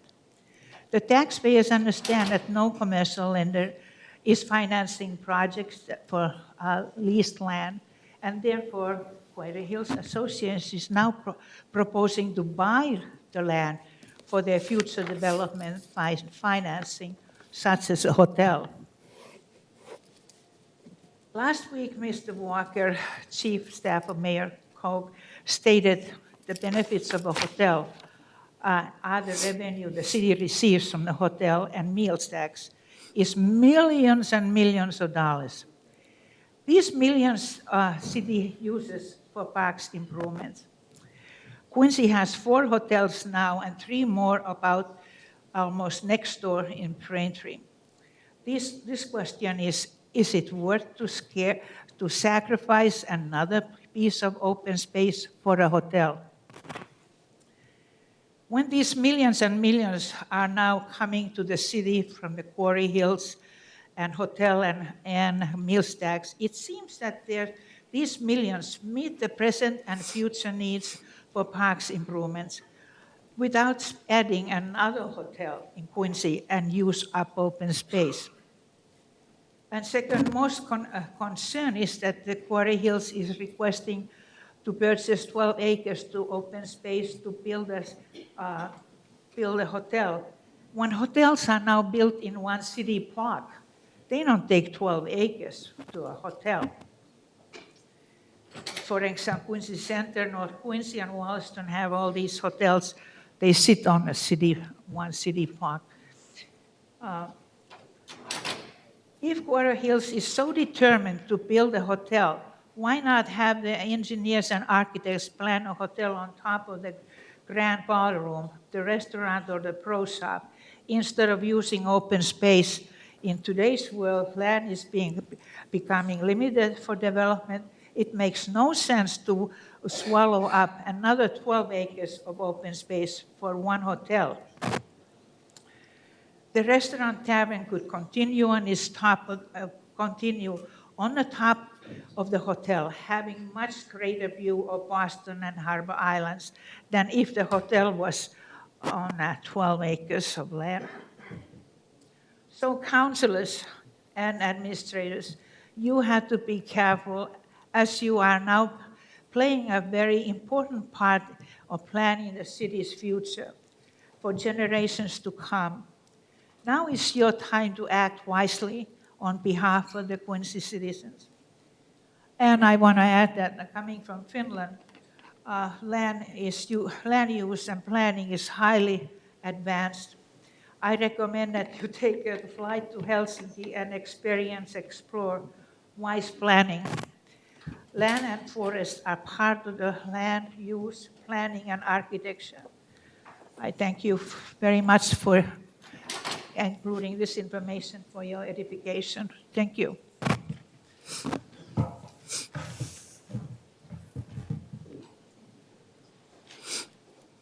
Hello, my name's Jocelyn Sedney. I live at 85 Monroe Road here in Quincy. As you all, well, most of you know, this issue has been before the City Council for almost a year now. It was some time ago that Quarry Hills asked for a 99-year extension. I spoke at a public comment period at that time. I think Councilor Minton was not there, Councilor Campbell was not there, and Councilor Ash was not. But the rest of you were. And I specifically recall at that point saying, words matter. Many people spoke to you today about the benefits of Quarry Hills and everything all the benefits to Quincy of the operation up at Granite Links, and I agree with all of that. I like the meals, I like to go up and have a drink, watch the sunset. I don't play golf, so I don't take advantage of the golf. So the question today is not whether Granite Link should be allowed to continue. And people today have said they're in favor of the lease. They're in favor of the lease extension over and over. And I'm sure that they are. But they're relying on each of you to actually read the documents. Not just to say, oh, great, play golf, wonderful. Have dinner, wonderful. Took care of the dugouts at the baseball field, wonderful. Took care of the Quarry Hills Advisory Council, even though it's completely different now, great, wonderful, pass the lease. No, they're relying on you to read the words. The words are important. And as I said before, and I said to many of you, some in my dining room, at my dining room table, some before the mayor, in the mayor's office, we need to look at the financial terms of the new proposed lease. The only way you can do that is to compare the proposed lease with the current lease. So you have to read the documents. I pulled together the different versions of the leases here. We've got the present lease, we've got the 99-year lease that's now been tabled, and we have the current lease. All of you should have these documents, and all of you should have read them, but for the fact that it's very difficult. It's very difficult for anyone to read these, even lawyers who aren't trained in commercial real estate. So you need to have these reviewed by an expert who can then talk to you about the documents, unless you're thoroughly comfortable yourselves in being able to read them and understand what they say. So in talking about the financial compensation, currently, and I'm sorry, everybody, to be talking about the details and the weeds, but if you talk about financial benefits, you have to read what's in the documents about the financial benefits. And currently, we receive money from Quarry Hills, no question about it. The amounts we receive on a quarterly basis go up and down depending upon the amount of money the Quarry Hills makes in the various quarters. But what we get is not 10% of the profits that Quarry Hills gets. We get 10% of a certain amount of money that's left over after you take their profits and subtract a variety of expenses. Then we get 10% of that figure. Sometimes it's a lot, sometimes it's nothing at all, depending on what those expenses are that are deducted. Now, it's important to remember, when you look at the amount of money that we get, that before even the computation of our the amount we receive is determined, there are a lot of expenses that are taken out. And there are about 27 that are listed in the present lease. So Quarry Hills, before they pay us, can take out of the amounts of money they make 27 different categories of expenses. They're allowed to do that.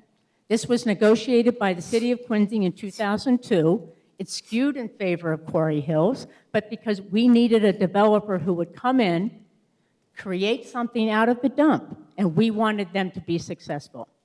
So every quarter, Quarry Hills does what it's supposed to do. And I can show you, these are documents that are submitted by Quarry Hills over 2023, and I think the first quarter of 2024 I have here. And they list all the money they made, and they list all the different expenses they're taking out. They come up with a number, and they say you get 10% of that number. And it's all laid out so that somebody who's interested in the finances can actually look at that number. So you would think that there would be approximately 27, 28 expenses taken out, maybe fewer, in order to come up with that number that we get 10% of.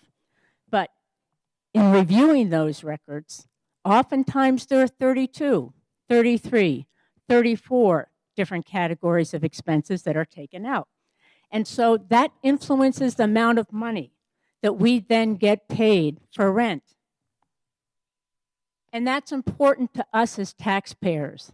The people who don't go up there, who can't afford to go up there, the people who have multiple children to take them out for a dinner at the tavern is prohibitive and they would never even think of doing it. They're the people who are impacted when this kind of thing happens.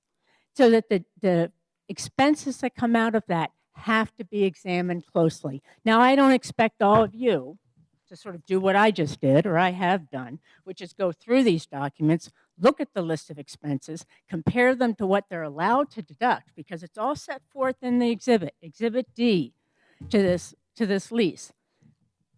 I've gone through those, and I see areas of concern. And I'm not the only one who has expressed some concerns about this. When this issue came before the City Council, many of you still here, Chuck Phelan, who was my ward counselor at the time, said, I'm not doing anything until I get a complete audit. We need an audit of the amounts of money that we've received to be sure that we've received what we should receive. We might get one quarter $393,000. Sounds like a good number, but maybe it should be $425 instead. And the only way we'll know that is if we do an audit. And audits can be done under the current lease. The city can do them, city has to pay for them, which is an odd kind of thing. Most leases that I've looked at that have to do with golf courses, the lessee, Quarry Hills, would pay for the audit, the city would commission from an independent auditor. So Chuck Phelan asked for that. Other members of the council said, yeah, we'd like to see that too. So that wasn't done. It wasn't done. We heard the other day from Mr. Walker that once the lease, the 99-year lease was withdrawn, that sort of fell off to the back burner. Why? We should have that audit, whether Quarry Hills wants a 99-year lease, a 125-year lease, or a 5-year lease. We should have that audit. We did get something last Tuesday from an auditor here that the city has used as on, I believe, retainer with the city, who went through the documents. And they gave us something that they did not call an audit. In fact, they went out of their way to say it was not an audit. It's an examination. Let me read you the title. It's a summary of the independent financial examination of Quarry Hill Associates relating to Section 15 of the City of Quincy and Quarry Hill Associates lease. Section 15 is the compensation that we're supposed to get. So we didn't get an audit. An audit has not been done. And the reason I say that this is so important is because there was an audit done, the last audit that I'm aware of, that was done, I believe, in 2013. That audit was done also because a city councilor asked for it. Councilor McNamee, who is now since deceased, asked for an audit to be sure that we were getting what we were supposed to be getting. And in 2013, an auditor, DePesa and Company, their CPAs, agreed with the city to do an audit. We have the purchase order. I have the letter of engagement. I don't have the audit. The audit was never produced. Apparently, the city can't find it. So we don't have that audit. But what we do have is an article from the Patriot Ledger. And in the article from the Patriot Ledger, it is recorded that there were problems with the amount of money that had been received from Quincy. And it says the remainder and lost revenue, the report found, resulted mainly from expense deductions that do not appear to have been permitted under the lease agreement. So when I'm looking at these documents now, and I see 30-some categories of expenses that are deducted, when only 27 are listed in the lease, I'm wondering why. And why hasn't anybody looked at it? Now, this report that you just got, this independent examination, says everything seems to be fine. But there's nowhere in that document does it say that we compared what was an appropriate deduction under the lease versus the deductions that we see already. And the numbers call out. They call out for an examination by an auditor. They simply call out for an examination. And I'll read to you some of the things that I see here. One of the deductions that's taken is rent due to Quincy, 10%. That's an $80,000 deduction. Another deduction is for dues and subscriptions. Another deduction is for miscellaneous. There's another deduction for pest control. There's another deduction for security. There's another deduction for the cleaning and supplies. They are allowed to deduct. It was a lot of money, but it's a clean place, so we're not going to argue too much about that. But when you get, where's the administrative expenses? $231,286. Now that's on top of us having paid for the bar snacks, the goods, the food, the beverages, the kitchen supplies, the electricity, the gas, the water, the equipment repairs, the cleaning, the entertainment, the accounting, the linen service, the credit card fees, all those things they can deduct. But what about the $231,000 in administrative expenses? What are those? Did an auditor go to Quarry Hills and say, I want the documentation to support that? That's a lot of money that's not going into the pockets of the taxpayers of Quincy if it's not a legitimate number and because it's not listed as an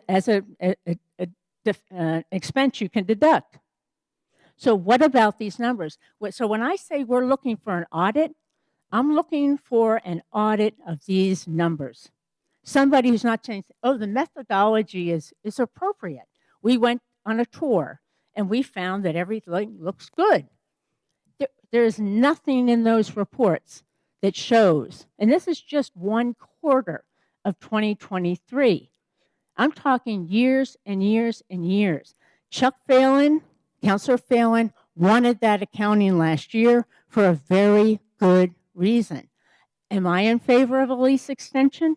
Perhaps. It depends. I want to read the lease. What's in the lease? You have to read the words. I don't see that you can possibly come to a conclusion as to whether or not you are going to agree with the current lease proposal until you have answers as to whether or not we've been getting the money that we should be getting. You could say, well, we're getting, $800,000, maybe $900,000 this year. That's great, but maybe we should be getting $1.5 million. That sounds a lot better. And we're relying on you, all of you, to make that determination and to hire an outside independent auditor to do a complete, thorough examination of these numbers so that we have answers to those questions. So in addition to all of that, we've talked about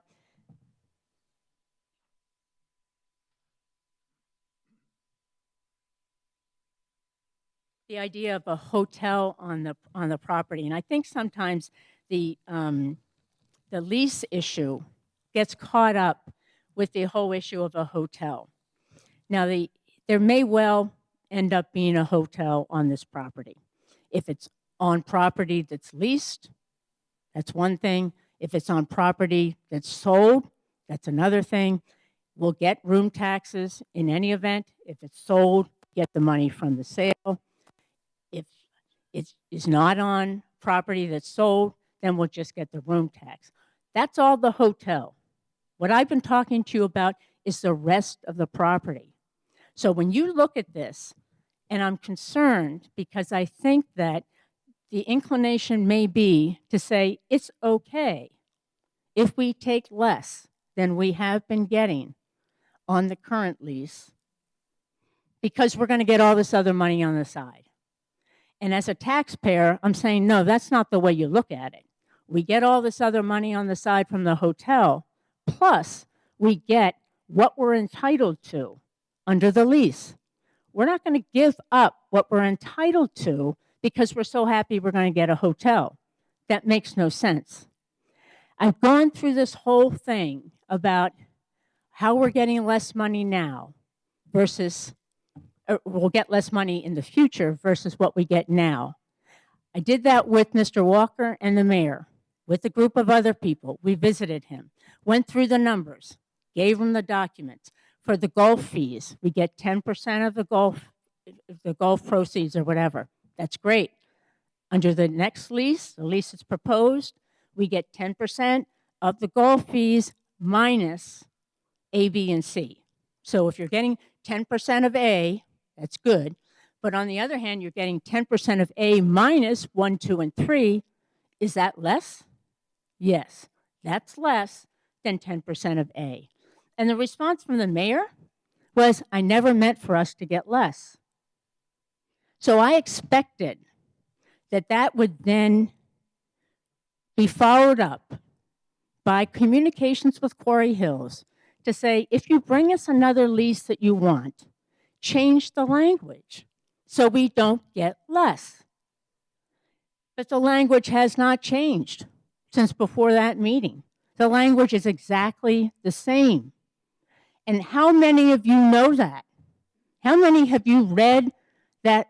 You don't even have to read the whole lease. Just read the section that's titled rent and compare that paragraph with this paragraph. But you need to read it. And if you don't have confidence in being able to read it and interpret it, then admit it. Say, I need help from an outside expert. I can't interpret that.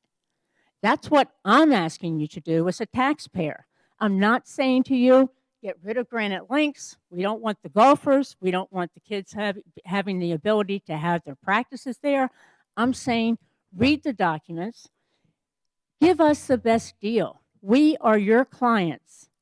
When someone comes to you and says, you know what, we want more. We want more time. We want a hotel. We want this. We want that. That you then say, maybe that's a good idea. But in exchange for getting all those things, we want A, we want B, we want C.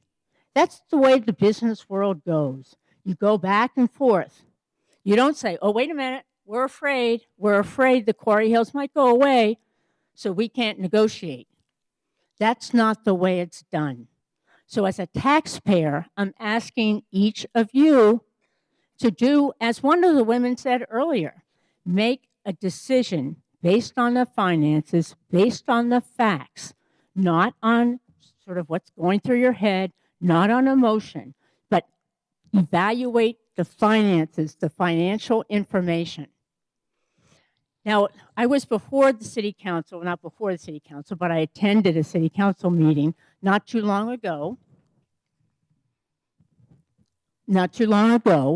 when Quarry Hills put on a presentation of everything that they believed they had done since the last time we were before you. They talked about, we heard you. Remember? We heard you. We heard you about the trails. We heard you about the baseball fields and the soccer fields. We heard you about the Citizens Advisory Committee. And they did a big presentation. And afterwards, people said, oh, the boxes have been checked. I'm happy. Some of the counselors have said, some of the counselors have written repeatedly to their constituents, checked off the boxes. Don't have to worry about the trails anymore because now they put up big signs. Trails are done. We take a hike on those trails and then wonder whether or not that box has been checked. Some people said, oh, boxes are checked because you know what? Took care of the softball fields. They gave us concrete dugouts, all set. Playing fields, all set. No, what about the soccer fields? What about people who have children who play soccer? What about the parents and the soccer player and the group who went to the Parks Department in September of this year, several months ago, and their fields are so wet, they want turf. They want turf, they want the fences fixed, they want lighting, they want the parking areas fixed. They had no idea the Quarry Hills had any responsibility for any of that, or that they might work with them to take care of those things. Dave Murphy said at that meeting, this is expensive. To do turf instead of the grass that's so wet, we're talking between $1 and $1.5 million. So they want the fence fixed, they want some lighting, they want some dry fields so their kids can play soccer, and none of those things have been addressed, nor did anybody suggest at the Parks Department meeting that Quarry Hills might be a partner in this, that we might be able to get this done because it does fall with the ambit of their responsibilities in the lease. So were the boxes checked? Well, if you're not the parent of a soccer player and just a baseball player, maybe the box was checked. If you're somebody who never walks on the trail, maybe the box was checked just by what you were told. But you have to look behind it. And I think one of the problems people have here is that things have not been done that should have been done, and all of a sudden now, within a couple of months, it's like, okay, we're going to do the trails, we'll do the baseball fields, maybe not the soccer fields, and we'll do this committee, and we'll do these different things. Boom. Can we have another lease? Can we have another 30 years? Can we have a hotel? And I'm thinking, you know what? If I don't pay my bills on time, I'm penalized. If I don't do what I have to do at a particular time with respect to any property I own, I get penalized. When you read these leases, did you see penalty clauses? Any of you? Yeah, some of you can't, I'm not getting a response from them. Some are reading their phones, paying attention to other things. I'm saying where any sort of disrespect or personal attacks amongst one another up here or vice versa. That's the last Time. I don't need applause for something that I think should be standard across the board when it comes to just having decorum with one another. This gavel will slam and we will end the meeting the next time that there is a personal attack among anybody in this room. What's a personal attack? Any sort of direct attack. If I need to sit here and explain it, then we can adjourn the meeting now, but there's people behind you that respectfully have been waiting patiently. understand that. And I would I like to understand continue that. the public hearing. I understand that. Please get back to And the I topic at hand appreciate- and refrain. I appreciate that and you're not refrain from being on your disrespectful phone. to individuals. I appreciate Thank you're you. not on your phone the whole time. So, with respect to each of those things I just mentioned, did anybody read these leases and see any penalty clause? You didn't, because it's not there. And the city would say, well, we're going to take care of it. We're going to monitor this. We're going to be sure they do what they're supposed to do. Well, that's been true for over 20 years. And parents have been out there lining the baseball fields, taking care of other issues on the baseball fields. Lining the fields specifically included in responsibility. And who is taking care of those things? No one. So when you look at this lease, pay attention to the words. The words matter. What we have is a draft. It's clearly a draft. It's a working document. Take that document, consult with your commercial real estate lawyers who the city reaches out to outside counsel all the time. Consult with them, deal with them. One of my favorite things that I've noticed in one of these leases, and maybe you've heard about it now because I've talked to Councilor Ash about it, is the insurance requirements for insurance. Now, most people maybe don't pay attention to that. But if you have any legal background and you're looking at this lease that's been proposed, they're going to have a general policy limit of $1 million with a $3 million excess policy or cap umbrella on top of that. That's $1 million. If some young man is driving his golf cart and for some reason loses control, goes tumbling down the hill, gets caught under the cart, lives and is a quadriplegic, he's going to be looking to the golf course. And they're going to say to their insurer, pay up, and the insurer is gladly going to say, here's $4 million, because that's not going to take care of this young man for long at all. And they're going to be looking at the design of the course. They're going to be looking at then, well, let's go to the landlord. The landlord who blessed this course and said, go forth, will then become a defendant in that case because the Quarry Hills LLC or LLP is not a viable defendant. That's why the LL is limited liability. So they're looking for pockets. That's just a little tiny thing in those lease documents. I mean, I have that much on my car. If I'm involved in a bad car accident and I have an umbrella for my house so no one can take my house. So look, that's what I'm saying. Words are important. We want you to do well with Quarry Hills, but words are important. Pay attention to them. Have somebody help you analyze all of this. It's important. Thank you.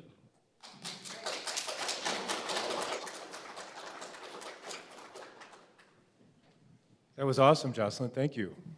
We're all really fortunate to have somebody to look over that so carefully and share that with us. I'm really thankful, and thank you for producing that. I wonder in the beginning Sorry, if how you we could just start by saying your name and your address I'm for the sorry, record, please. Ryan Edwards, 10 Forbes Hill Road. Thank you, Ryan. Yeah. I wonder why we don't have like a line of the fors and the against and alternate. Wouldn't I'm that- sorry, what was that? Why we don't have a line of the fors and the against and then alternate? I can look at open meeting law requirements and see if that's an option for committee meetings, but It just would be fun. I'm sorry, did you want to Yeah, it would hear be my fun. response? No, I just said no, yeah, go ahead. I'm saying that's something that we can look into as we run committee meetings moving forward, but as of how I've always done them, I always Yeah. like to start in favor and then those in opposed, just to be, again, really clear and really structured with my meetings. Doesn't mean that it can't change, so Yeah. happy to look into it further, but if you're here to testify against, please continue to do so. Yeah. I just think it'd be great for everybody to hear about it. Like especially those golf kids who are here at the beginning. They'd be great if they heard what Jocelyn had to say. It just would be like a dialogue. It'd be cool. That's all. I really like what you said about the best deal. Like we want the best deal, and I think that's what we count on you for.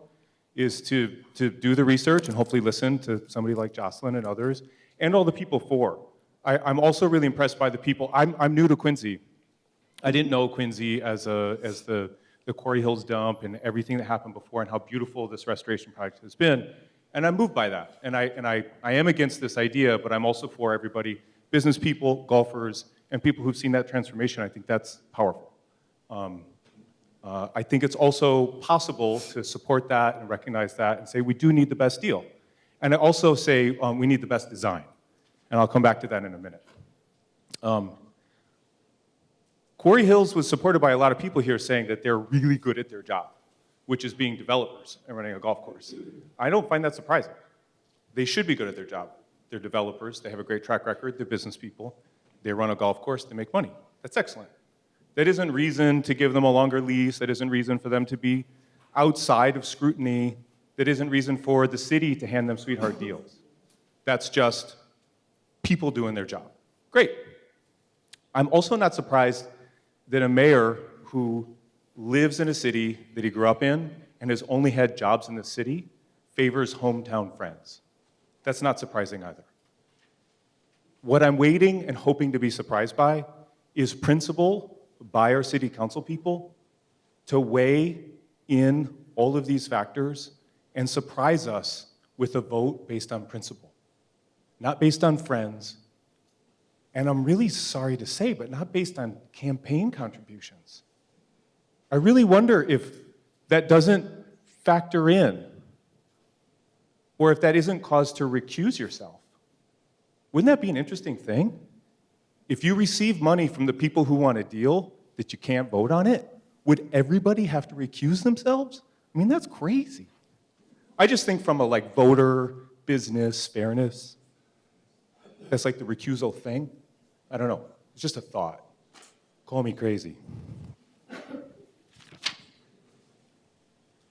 I'm also not surprised that a master plan that's produced by the developer considers the project a winner. That's also kind of crazy. Of course they consider it a really great proposal. I'm not an urban designer or an urban planner. I'm not an environmental surveyor. I'm a drummer. So I don't know anything about that stuff. But I also am smart enough to know that if I don't know something, I'll ask an expert. And you all are in charge of a multi-million-dollar operation, or you are the balance to who is in charge of a multi-million-dollar operation of our money. And if we don't have an expert weighing in on this, like Jocelyn's suggesting, a real estate attorney, I would suggest also a firm that can do an environmental, an architectural, a social design review, an equity review about this property. Are we making smart design decisions? There are cities all over this country that make design decisions that are award-winning. There's council people who are celebrated for radical ideas to make cities more livable, to make them more prosperous and more equitable and more sustainable. I haven't heard any of that in this proposal. And I really hope, that's me trying to be as positive as possible, that we can make decisions that actually drive development. Granted, not for another 30 years because they've got the lease for that long, but maybe in that 30 years we could review a really positive idea of something that was more inclusive than a semi-private golf course. It's kind of the epitome of exclusivity. I know there's a lot of other great things going on up there, and I would love to contribute to ideas, to support, to review really robust outside idea designs, outside audits. What a thought! Let's learn about what's really going on and make informed decisions. I wonder what kind of a timeline we're on. Why are we on this timeline? I really wonder if it isn't the timeline of the developer who has a council that might vote in their favor, a mayor who's friendly, and who knows that this is a great time to do it. Is that the reason we're on this timeline? 30-some years left in the lease. I don't know why we're so past about this. We could take 5 years and invest money in a really great review, socialize the property properly, send out emails. Some of you have responded to my emails, and I really appreciate that. Share those ideas and build something that's actually transformational. What's there now, sure, it's beautiful, and a lot of people think that. There's also a lot of people who will never, ever go there. And that's a shame. for a beautiful piece of property that is ours. And if you continue to put that property in the hands of a select few with amenities for a select few, you are no longer serving broadly the city of Quincy. Thank you.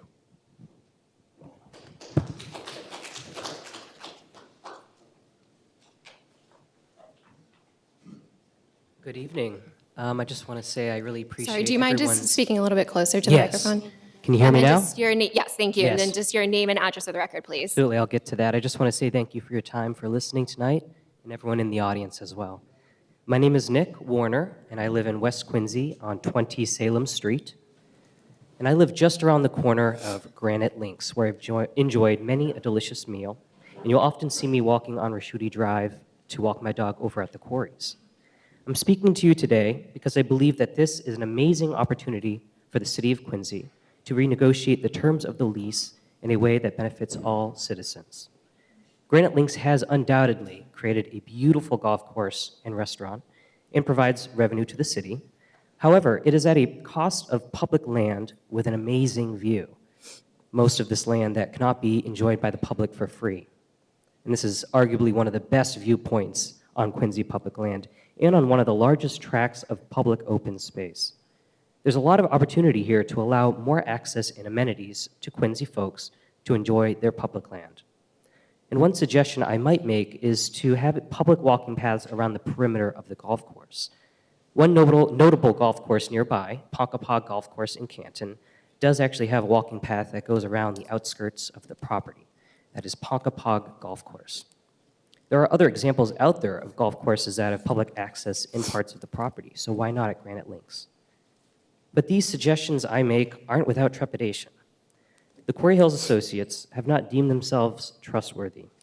Ever since 2003, when the first 9 holes were created, about 20 years ago, they failed to live by the original lease. And this has been well detailed through research done by the Citizens Advocacy Group and those that have spoken before me. And for example, the ball fields and the soccer fields were never maintained, infamously known to flood.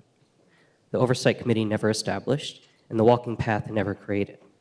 And only in this past year, after an uproar against the proposed 99-year lease, did QHA finally create a walking path to connect the leased property to the Blue Hills.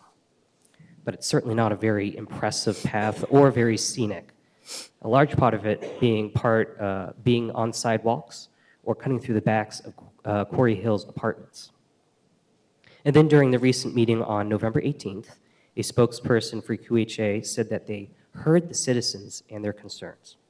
And in return, he said, "We heard you and we delivered to you a walking path, updated ball fields, and a decreased lease down to 50 years.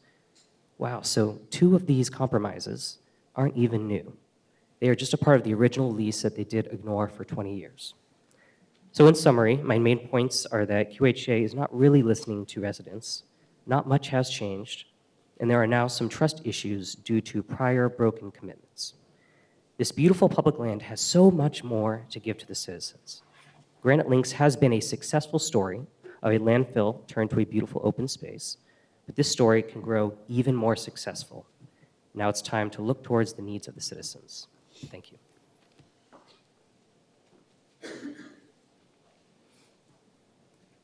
Hi, can you hear me? No. Yeah, if you want to move it, hold it from here and move it up, maybe that'll work better. Is this better? No. Would you mind getting closer to it? Is there room to get closer to it? Okay, I don't want to get that close. Can you hear me now? We're good. Okay. I just want to make sure everyone can hear you as well. Thank you. I'm Pamela Sheehan Brennan. I live on 65 Dickens Street in Quincy. I'm someone who grew up here. My family's been here. My great-grandfather worked in the quarries, built a home in West Quincy, been here forever, so generational. Not that that matters, because currently I'm a taxpayer, I'm a voter, I'm also pay real estate taxes, so that's current, and that's what I do now. So that should matter more than generational stuff. That being said, I'm opposed to this home rule 50 lease extension as written. I think it's poorly written. I think it's in the benefit of the Quarry Hills Associates. I won't read my letter. I already made it part of record. So I know Jen Manning has already said it is part of record. But I just think that everybody has said things here tonight. I just think it's upon you all to push back. And I would like you to think of the future of the Quincy residents and not the Quarry Hills Association instead. That's all I have to say. Thanks.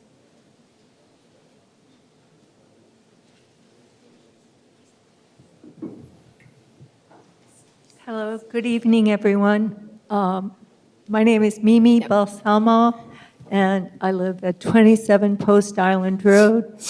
And I'm another born and raised in Quincy person here tonight, along with my other family members. I have many family members who live in the city. I feel like you've received so much information tonight that when I've learned about the current lease and the newly proposed lease, I've been here and listened about the 99-year lease. The big questions arise for me about professional consultation and really between the mayor, Quarry Hills Association, and then the presentation and the votes by the city council. Experts really need to be consulted. It's so elaborate and so complicated. And I feel like that piece would really help and give people more confidence, maybe make improvements. Personally, I feel like a real lack of confidence in the decision-making. Only last week, I went to the presentation at Quarry Hills. And as I was there listening, it occurred to me that a big question was, who decided to sell 12 acres to Quarry Hills? Did they want it? Why was that even in a new proposal? So I got up and asked the question, and I'm glad Mr. Walker is back in the room now. I didn't want to speak about you if you had been outside. So Mr. Walker told us that night that it was the mayor's suggestion, that it was strongly the mayor's proposal that we sell those 12 acres, and that it was not because Quarry Hills wanted it, but because the mayor wanted it.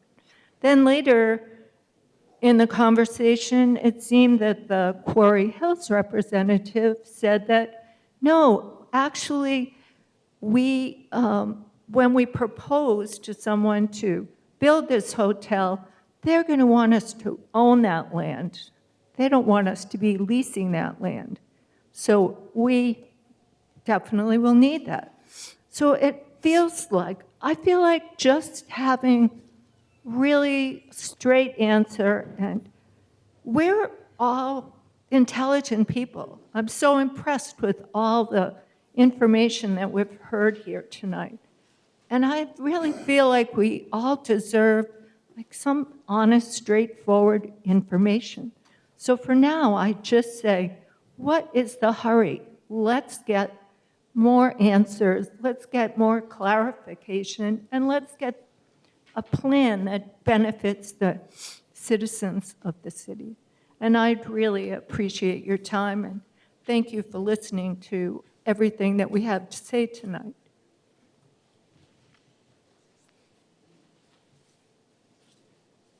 Good evening. Hi, my name's Lee Gullidge. I live on Bunker Hill Lane in Quincy. What number? I'm sorry. What number did you say? 43? 43 Thank Bunker you. Hill Lane, sorry about that. I haven't done the research everyone else has done. As I said, they're doing a great job. My thing is what she just said too, it just seems like it's being kind of rushed through without negotiating. But one of the main thing, and I mentioned it at the meeting the other day, and I got to bring it up again, is it's been in the paper and the news that the mayor's trying to take over some DCR properties. Quincy Shore, Squatting Point Park, and the other one mentioned was the end of Bunker Hill Lane. And nobody's mentioning the traffic issues that are going to come up with 120 more hotels, more people coming up and back, and Raschuti Drive is a mess. And I know there's some long-term plans, I believe, for fixing the rotary and that. But the other thing that had been mentioned, and we've been told it's not going to happen, so I just want to bring it up again to be sure, that the rumor was that they were going to do a throughway through my street, through Bunker Hill Lane down into Raschuti Drive. I just want to say that that's one of my main concerns is the traffic, and it would mean taking houses on our street by eminent domain and kind of ruining our neighborhood. But that's something nobody's ever brought up is what are the traffic mitigations with all these extra functions, extra rooms, things like that. And I do think it just seems like it's being rushed without looking at the contract itself from both directions. That's all I have. Thank you. Thank you.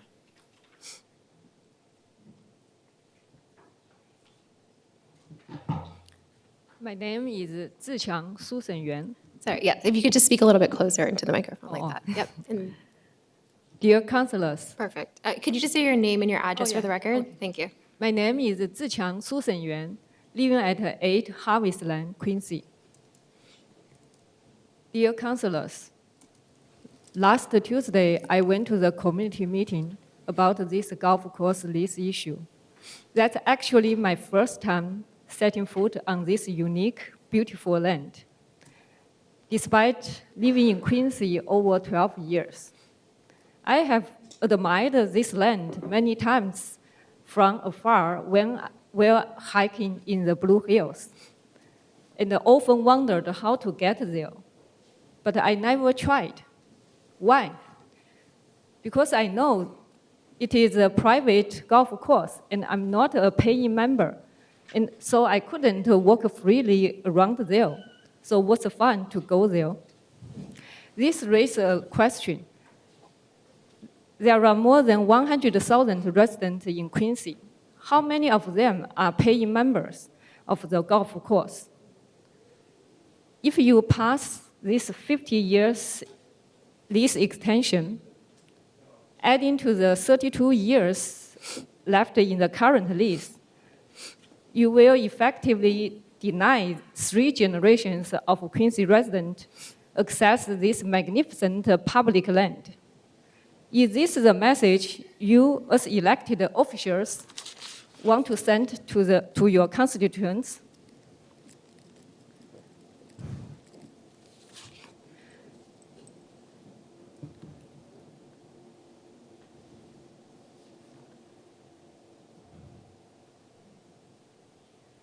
At the community meeting, I learned that the city earns less than $1 million annually from leasing this land to the Quarry Hill Associates.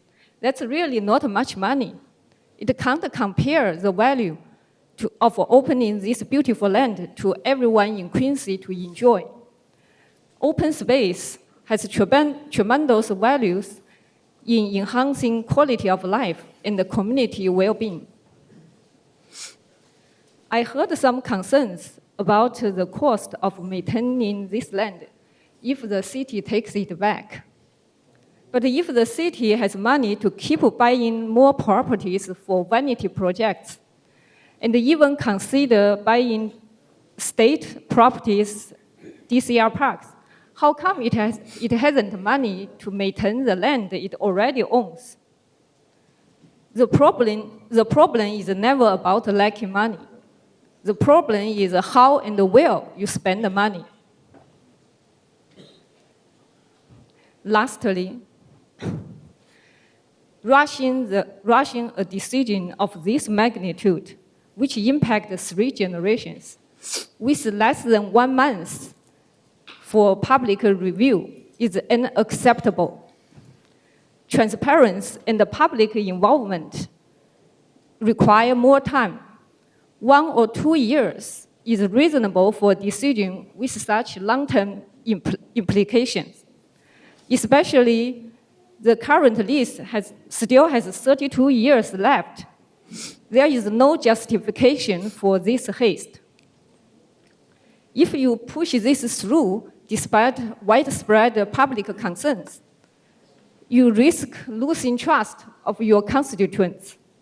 It will also serve as a reminder of how you rushed through approving that notorious pay raise, and then later you have to defer it because the State Ethics Commission stepped in, and because people We're just going to remain pertinent to this item. never stepped, Thank you. never So we can stopped, go back to this. Thank you. protest.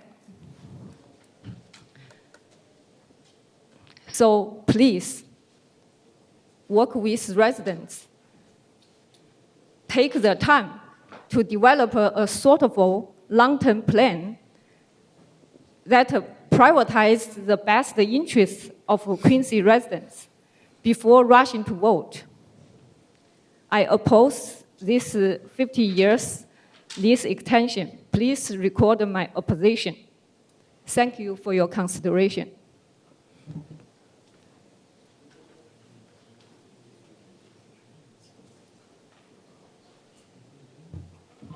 Yep, you could. Good evening, councilors, administrators, and citizens, and attendants and attendees.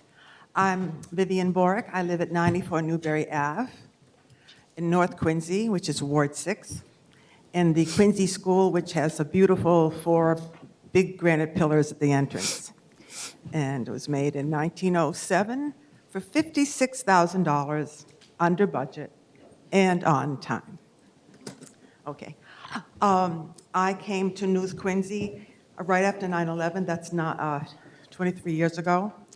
I have focused my career using my talents as much as I could, which basically to, in my own way, help have people have a better quality of life through the arts and in their readings of medical newsletters. This time, I want to bring more focus on the values. I won't have to speak much because so many wonderful comments have been made very thoughtfully and responsibly and passionately by my predecessors here. First, I am opposed to the proposal. Like everybody else, I have enjoyed the tavern, the food, as well as the many nice liquors, and the view. I don't know anyone who uses the golf, but certainly I love any occasion to go to the tavern. My points that I'd like to speak to shortly are basically have to do with fairness and quality of life and in the process. It seems to me that if any land were going to be put forth that for sale, it should be in any city, especially the historic city of Quincy, open and fair to competition. If I were a developer, if I had a son who was a developer or an architect who was a genius, I'd want him or her to have the best chance, myself to have the best chance, and that's what the competitive process does. My values, and I have a history from Eastern Europe where people were oppressed by the Russians at the time, that this was going to be a great place to live where fairness ruled and democracy ruled.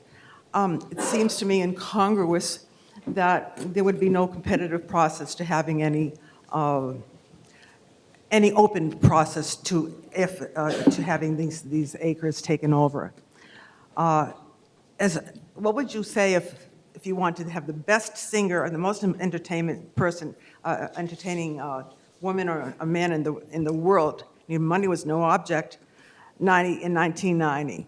Well, you wouldn't know about Beyonce or Taylor Swift. The imagination, human imagination, and talents are boundless, and we should not put a limit on what can happen or what can come up when the right proposal or a request for a proposal is put on. Secondly, the needs of the world changed. As I said, after 9/11, how many things changed in our life? How many of you have to wear a lavalier of a picture? How many IDs do you have to get? That's just small.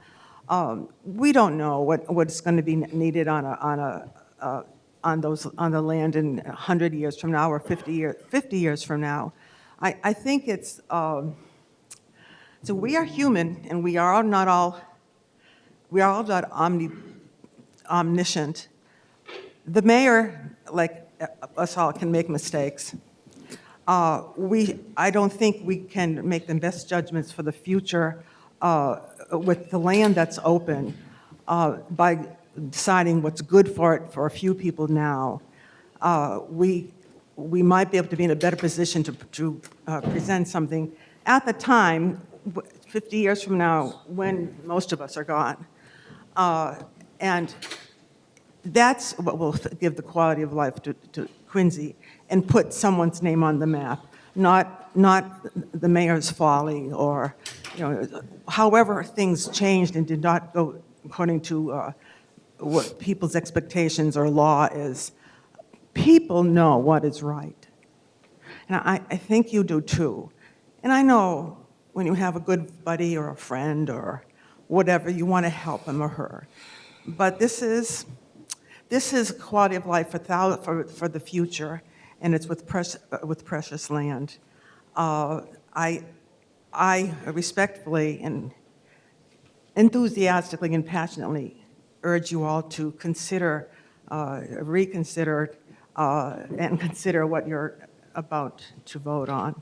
Read the lease, and please consider a lot of the comments, such as getting a counsel, and certainly not rushing that were already made. As I said, this is the city of the presidents, and twice a year we have birthday celebrations that the mayor attends at the Unitarian Church, the City of Presidents in Quincy Center. And you're the stewards of this land.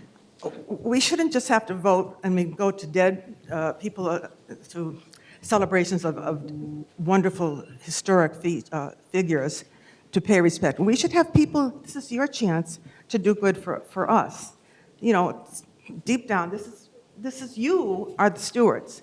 You are the person who John Adams would chat with today. So I urge you to do the right thing and consider all these comments and really make the best of our beautiful land. Thank you.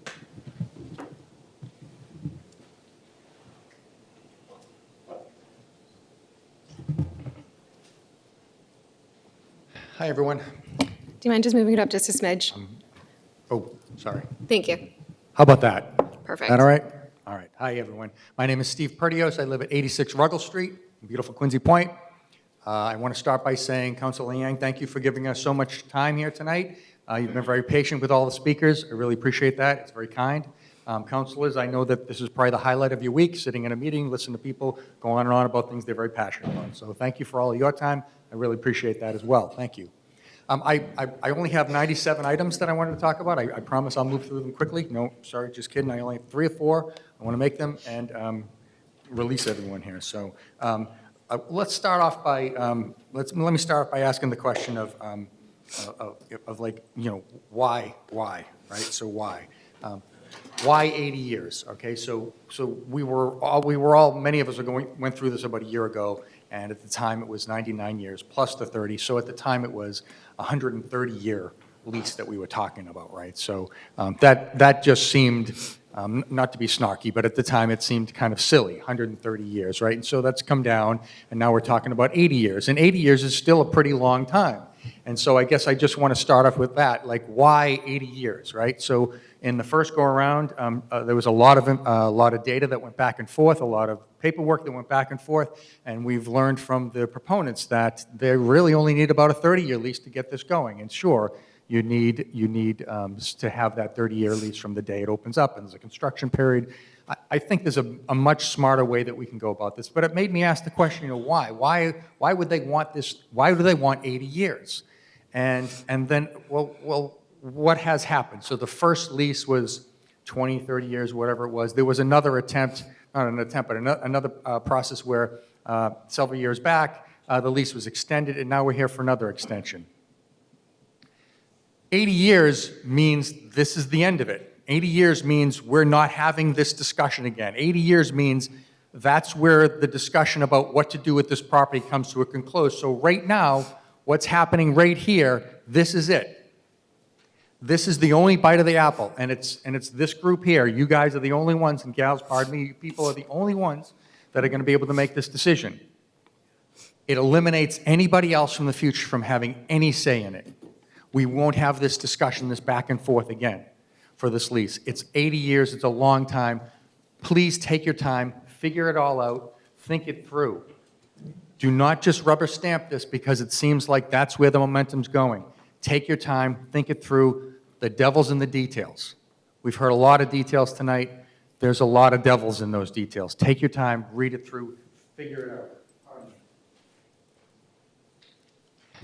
The other thing I was asking about, like, why 10%? So I'm thinking, where did this number 10% come from, right? And it got me thinking, there's a lot of talk about different things. The walking trail that was never put in, that should have been put in, that was promised, and then never finished. Ball fields that were neglected for years.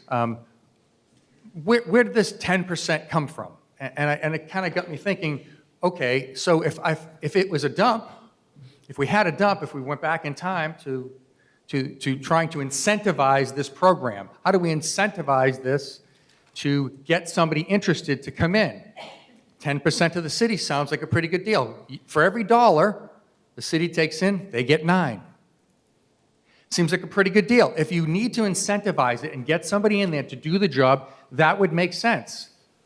And by all accounts, they've done a really nice job putting this golf course together and run it. Plenty of people will stand up and have stood up to say just how great this program is, how great the golf course is. I asked the question the other night, I'll ask it again. How long do we thank them for doing a good job? How many years do we have to thank them for doing a good job? They've had 30 years of making a profit, $9 for every dollar they've given to the city of Quincy. 9 for them, 1 for us. And now we have a lease that's been constructed by the proponent. And they've put it in front of you, and they're asking you to just go along with this. And so I ask you to look out for us. Look out for your constituents, okay? I'm asking you to protect the public interest. I'm asking you to craft something and ask the questions, is 10% really the right number? What's going to be the profit projection once the hotel is built? Once the multi-season building is built? Pardon. Little Rubio there, sorry. Why not ask for more? Why not ask for more? Why not ask for more at the ball fields? Why not ask for more of that profit margin? But this brings us away from what I think is really the overarching item here, is that this land is open space. This land is zoned, and I mean it as a legal term. It is zoned open space, and in open space land, you cannot build a building. Now, going back in time to when it was a dump, and the idea was to build a golf course, brilliant idea, right? Okay, so we have one building that manages the golf course, but now what we're talking about is something completely different. This is a completely different animal. Adding a hotel, adding another building, completely different animal. And then it also begs the question, what's next? I have not heard anybody say this is the end. I have not heard anybody say this is as far as we're going to go. We'll never build anything more here. I didn't hear that. There's been talk about condos. The word's been said. It's been thrown around. I don't know what that means. Does that mean in 5 years after the hotel is up that they're going to come back in and say, you know what, we're going to build this? What controls do you have over that? That's master planning. That's getting at a bigger idea for the whole property, a master plan for the whole property. We don't have that.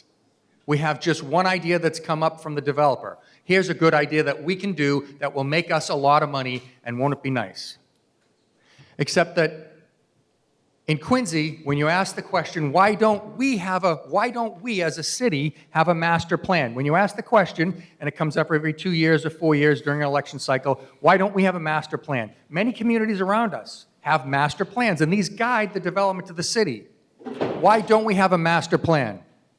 And the question has always come back, the answer has always been, well, we have our zoning laws. We have our zoning maps, and our zoning maps guide development within the city. And within those zoning maps, they clearly define what land is open space and what land is not. If you have Residence B, you can build one thing. If you have industrial, you can build something else. But open space is what we carve out for people to use. We carve out open space for everyone. We carve out that open space to prevent development, to reduce density. There's talk of just the old bus barn down the street being converted into open space. This is done to control density, to control development. There's a promise that's made with open space land that this will be for everybody, not just for people who can dole out $165, Quincy residents who can dole out $165 to walk the golf course. Open space is there for everybody, and that's what we promise. That's what's been promised when you zone something open space.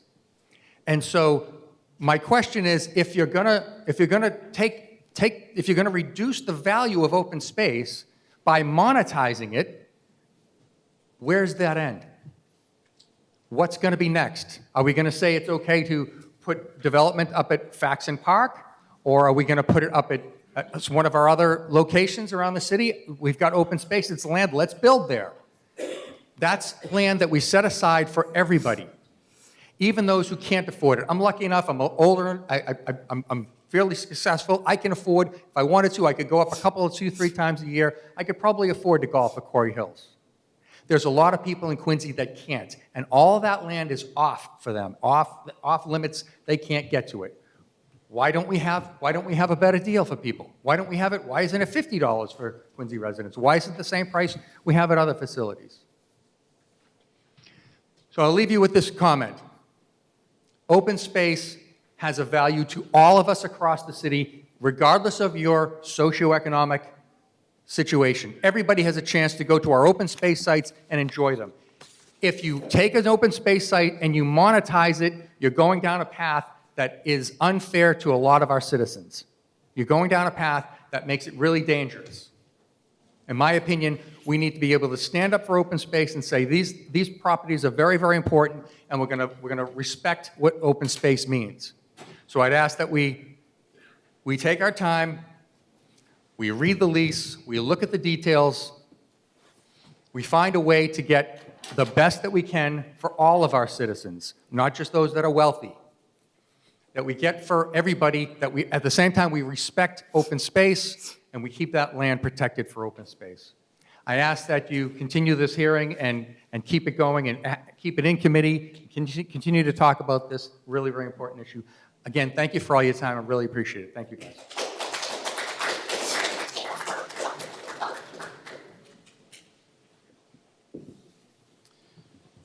See if this works. Bill Zamself, 46 Tilden Circle, Quincy. With a name starting with a Z, I'm used to being last. So tonight I'm going to try to sum up what has been said tonight, as well as provide some information that will answer some of the questions posed. First up, over a year ago, Quincy Hills Association withdrew its request to extend and revise its land lease agreement with the City of Quincy for city land where the Quarry Hills operates most of the association's Granite Links golf course complex in the face of damning public criticism. It has recently since proposed a new proposal, arguably worse than the original proposal, in which is subject of this public hearing. Granted, Quarry Hills is variously working on remedies to a number of lease terms it has defaulted as regards the current lease. At the same time, as near as I can tell, it has failed to offer any compensation to make up for, sorry, I hate bifocals, for expenses it has sloughed off into local public taxpayers. For but starters, it did not duly build and maintain the Quarry Hills complex. and surely so cost local taxpayers hundreds of thousands of dollars over the years. So defaulting on such significant lease terms and then not offering compensation is usually grounds for eviction, or at least a landlord advising the tenant that an ongoing lease term will not be extended.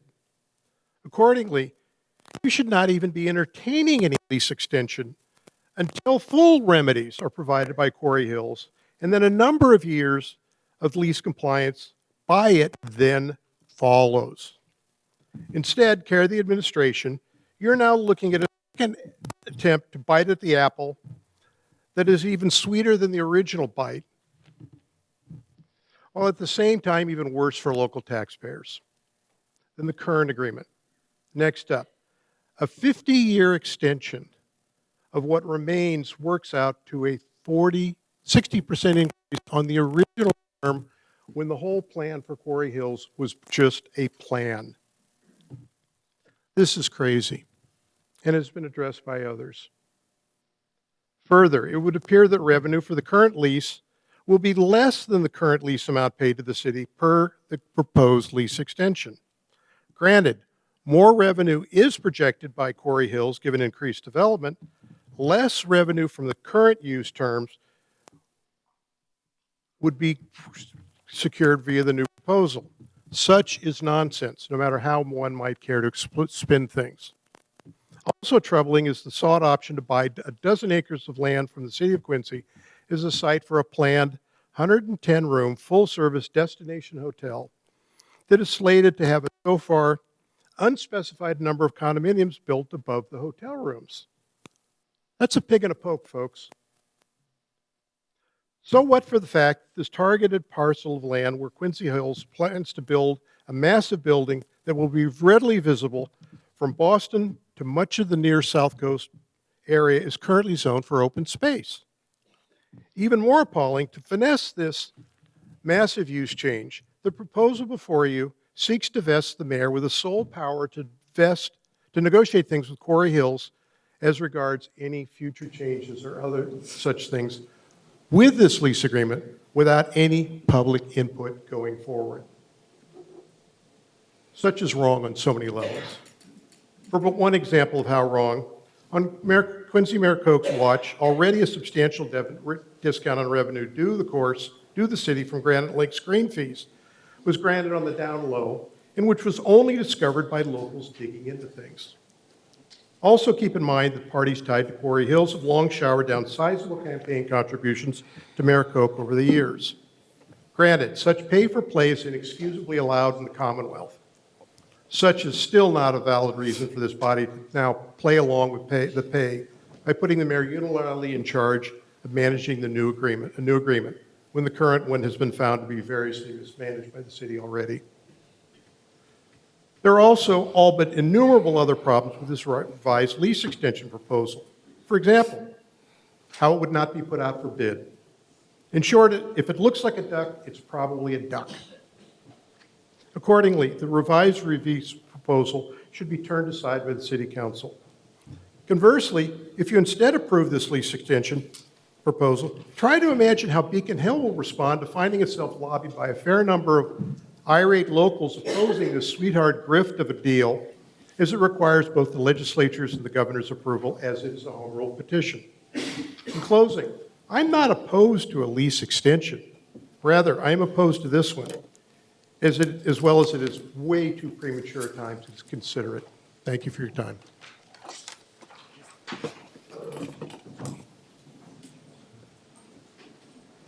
So the letter Z thought he'd be last, but Mary Carter Kelly, 11 Shelton Road.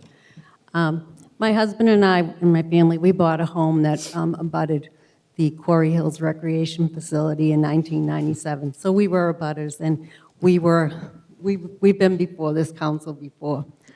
I'd like to say that I do think that the project in Quarry Hills, you've done a wonderful job up there as far, for the facility. I do appreciate that. And even more so, I appreciate the fact that you got a stoplight on Mashudi Drive and that I didn't get killed last week going up there, because that's been a big fear. But that being said, I don't want to necessarily repeat. I do ask, what's the rush? I do ask, what's so long? I do feel like some of this is a bit of an all or nothing type plan, maybe ultimatum, I'm not sure. But the one thing, I mean, Milton also has an agreement with you. They have polls on their side. And the advisory board, as it stands in the lease, and I have read the lease, and it's complicated. There's a lot of things going on in that lease, and I would like you to take more time. But the advisory board in Milton, well, our advisory board that's currently stated, or was stated last week, is 7 members, and 4 of those are employed by Quarry Hills Associates. So that kind of gives a majority. One is the counselor, another is the counselor at large, and one is the resident. Milton, on the other hand, had 5 members and very specific stipulations of what that advisory board would be and who they were. The town treasurer, the town accountant, the board of park commissioners.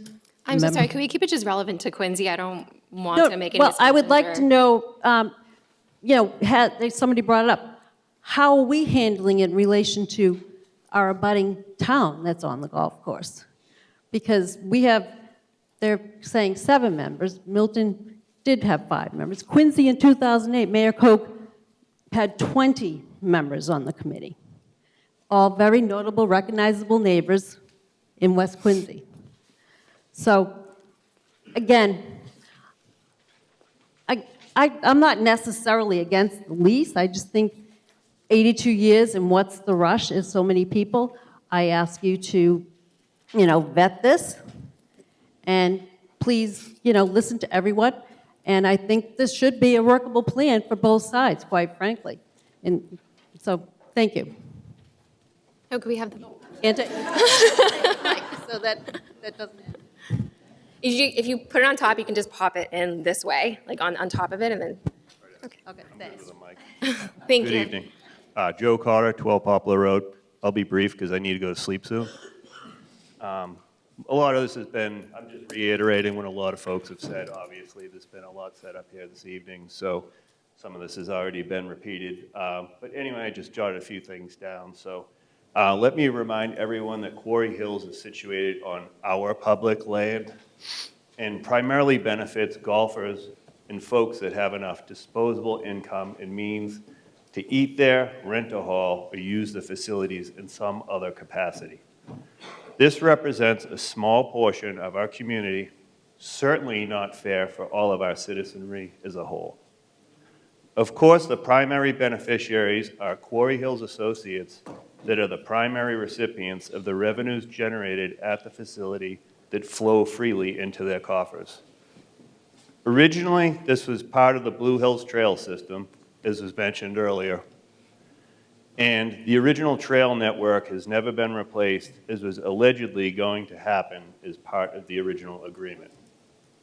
To further this blatant loss in public access, now we are entertaining the concept of selling off 12 acres of our land for private profit. I believe the proposed lease would set a dangerous precedent of rezoning public land for private benefit. It is quite disconcerting, along with some of the other deleterious aspects of this flawed lease agreement written by Quarry Hills Associates themselves. It is my belief that the citizens of Quincy deserve a better deal moving forward, and I ask the council to slow down this process and work on a more beneficial agreement for the city of Quincy. Thank you. If it doesn't go, you just leave it on the podium there in front of you. Thank you. Anybody else wishing to speak in opposition?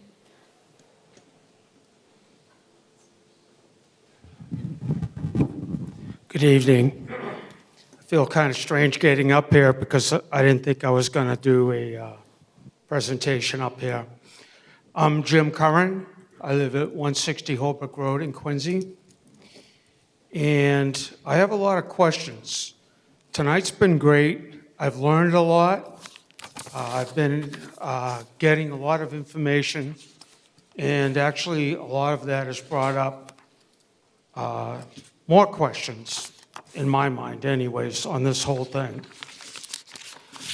Just to review, Granite Links is a 242-acre site of open land.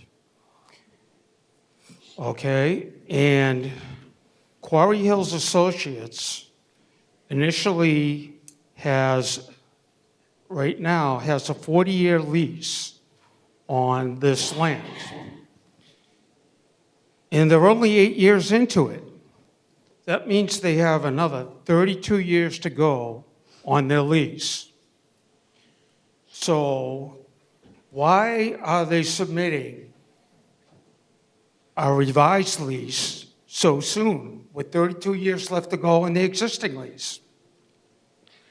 Now, we've already heard some people up here today that have brought out that the initial lease, the existing lease that's in force right now, that all of the terms of the lease have not been complied with. Now, I'm not a lawyer, but when I went to school, I learned that a lease is a contract. And if the contract terms get violated, you can rescind or negate the lease. Basically, tear it up and throw it away. So whereas they haven't been complying with the lease until recently, supposedly, one of their people said that they have remediated a lot of the concerns of citizens regarding the lease in the terms that are in the lease. Why would we even consider extending a lease when the original lease is not being complied with? I don't know, I'm just kind of confounded about that.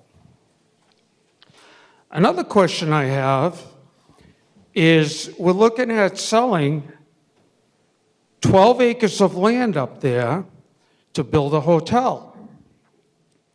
I don't know if everyone is aware that as part of that stipulation or agreement, that once the hotel gets built, it may also partially, maybe entirely, become condominiums.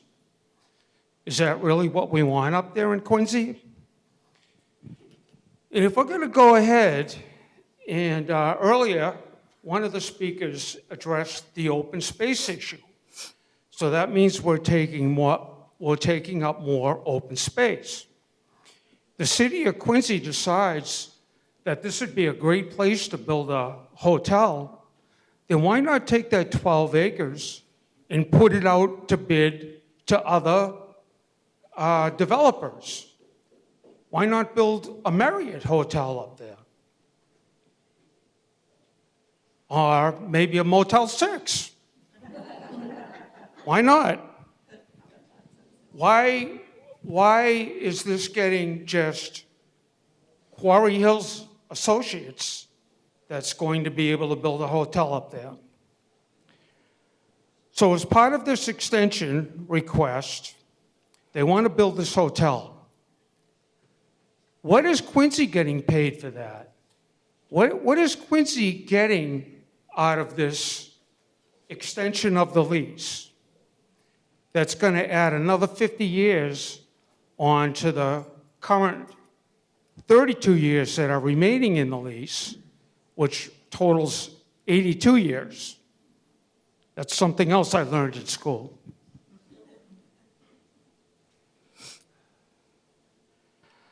So I previously mentioned one of the previous speakers talked about open space and how using and developing the open space that's up there right now will go against the rules of open space.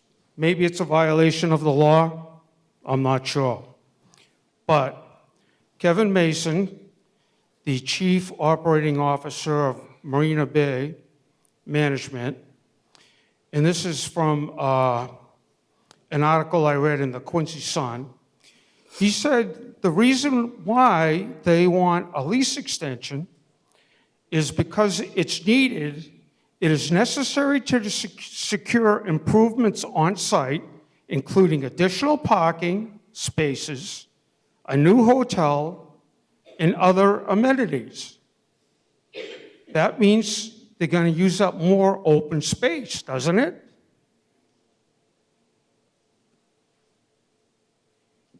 I haven't been counting up how many questions I'm asking, but the other question I have associated with that is, what are amenities? What are the amenities? What else is going to get built up there? What is the city of Quincy agreeing to let them do?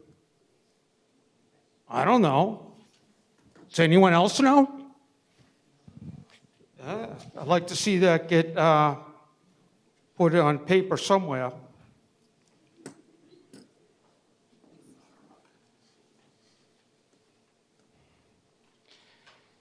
The other thing I noticed too is, like I said, this is a 40-year lease that we have right now. We're only 8 years into it. We have 32 years left to go. Why is it that only, I mean, it seems like 8 years is just a small part of a 32-year lease. What is that, like 25%? Why do we need to have a lease extension so soon? Why can't we, when I say we, I mean the city of Quincy, why can't we wait longer for the existing lease to run out further before we consider a lease extension? Why can't Quarry Hills decide that, hey, you know, we can wait a little bit longer and we'll have a better idea on what we want to do to extend the lease?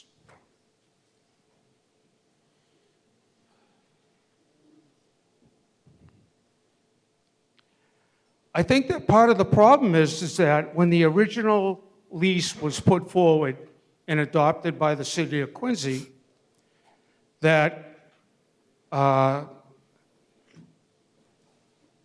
Quarry Hills Associates really wasn't sure how successful their project was going to become.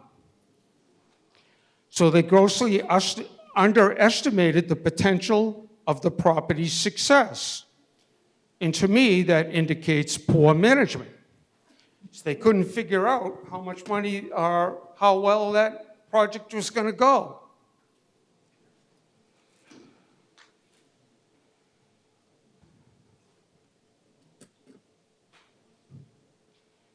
You know, this extension of another 50 years onto the existing 32 years, as I previously mentioned, brings it out to 82 years. That means that the city of Quincy will not be able to evaluate the changing needs of that open space up there as over time. How do we know now what Quincy's long-term needs are going to be for that 200 some odd acres that's up there? We don't know. Time will tell. But if we give it away, it'll be too late. Quincy will lose the opportunity of, when this lease expires right now, in another 32 years, Quincy's got the choice of, when it expires, of operating it ourselves, because we would take over all of the existing property that's up there. We can modify the facilities, or we could lease it out or contract it out with another operator. I mean, after 40 years, why should we stick with Quarry Hills Associates? We could go to someone else. We could contract it out. This would allow Quincy to take full control of the property with its assets and potential revenue for all citizens to enjoy.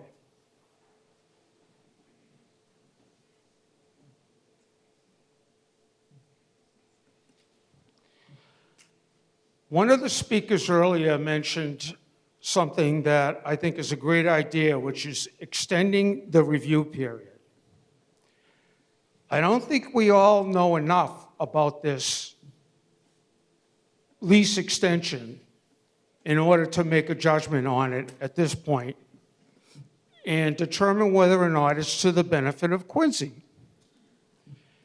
It seems to me right now that it is not the advantage of Quincy to do this, but it definitely is the advantage of Quarry Hills Associates.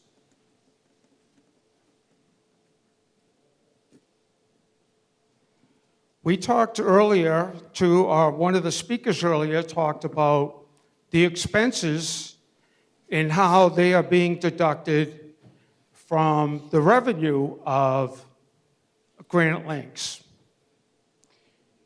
So we don't know if the new lease is going to change that, but from what I've heard so far tonight is that the expenses are basically running rampant, and it's affecting the 10% of the royalty or the rent that the city of Quincy should receive.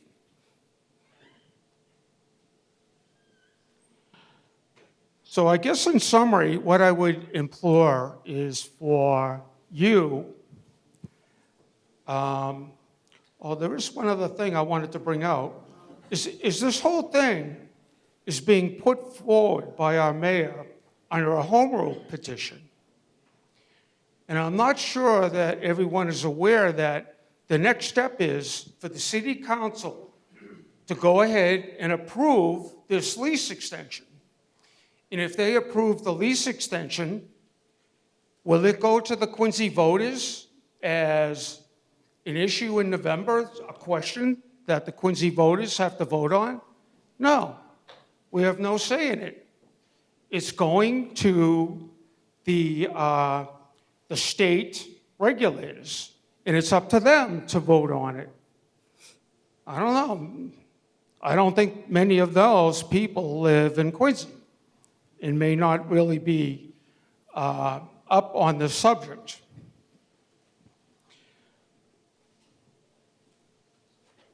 So, I don't know, I'm hoping maybe we're saving the best for last here with me speaking up here.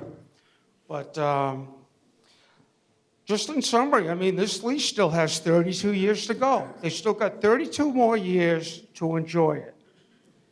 We've got that open space up there, which is going to be questionable in the future whether or not that's going to be able to be maintained with all this development that they're putting forward and not really detailing us that much in the lease extension as far as what I've been able to see so far. So what I'm asking is for the city council, who has to vote on this, is to do the right thing and vote against it. And maybe in summary, as part of my summary here, is one of the big questions I have is, why is our mayor and city council so kind of hot to trot on pushing through this lease extension? I don't have an answer to that question either. But Quincy is a city of history. We are the city of presidents. We've been here for a long, long time.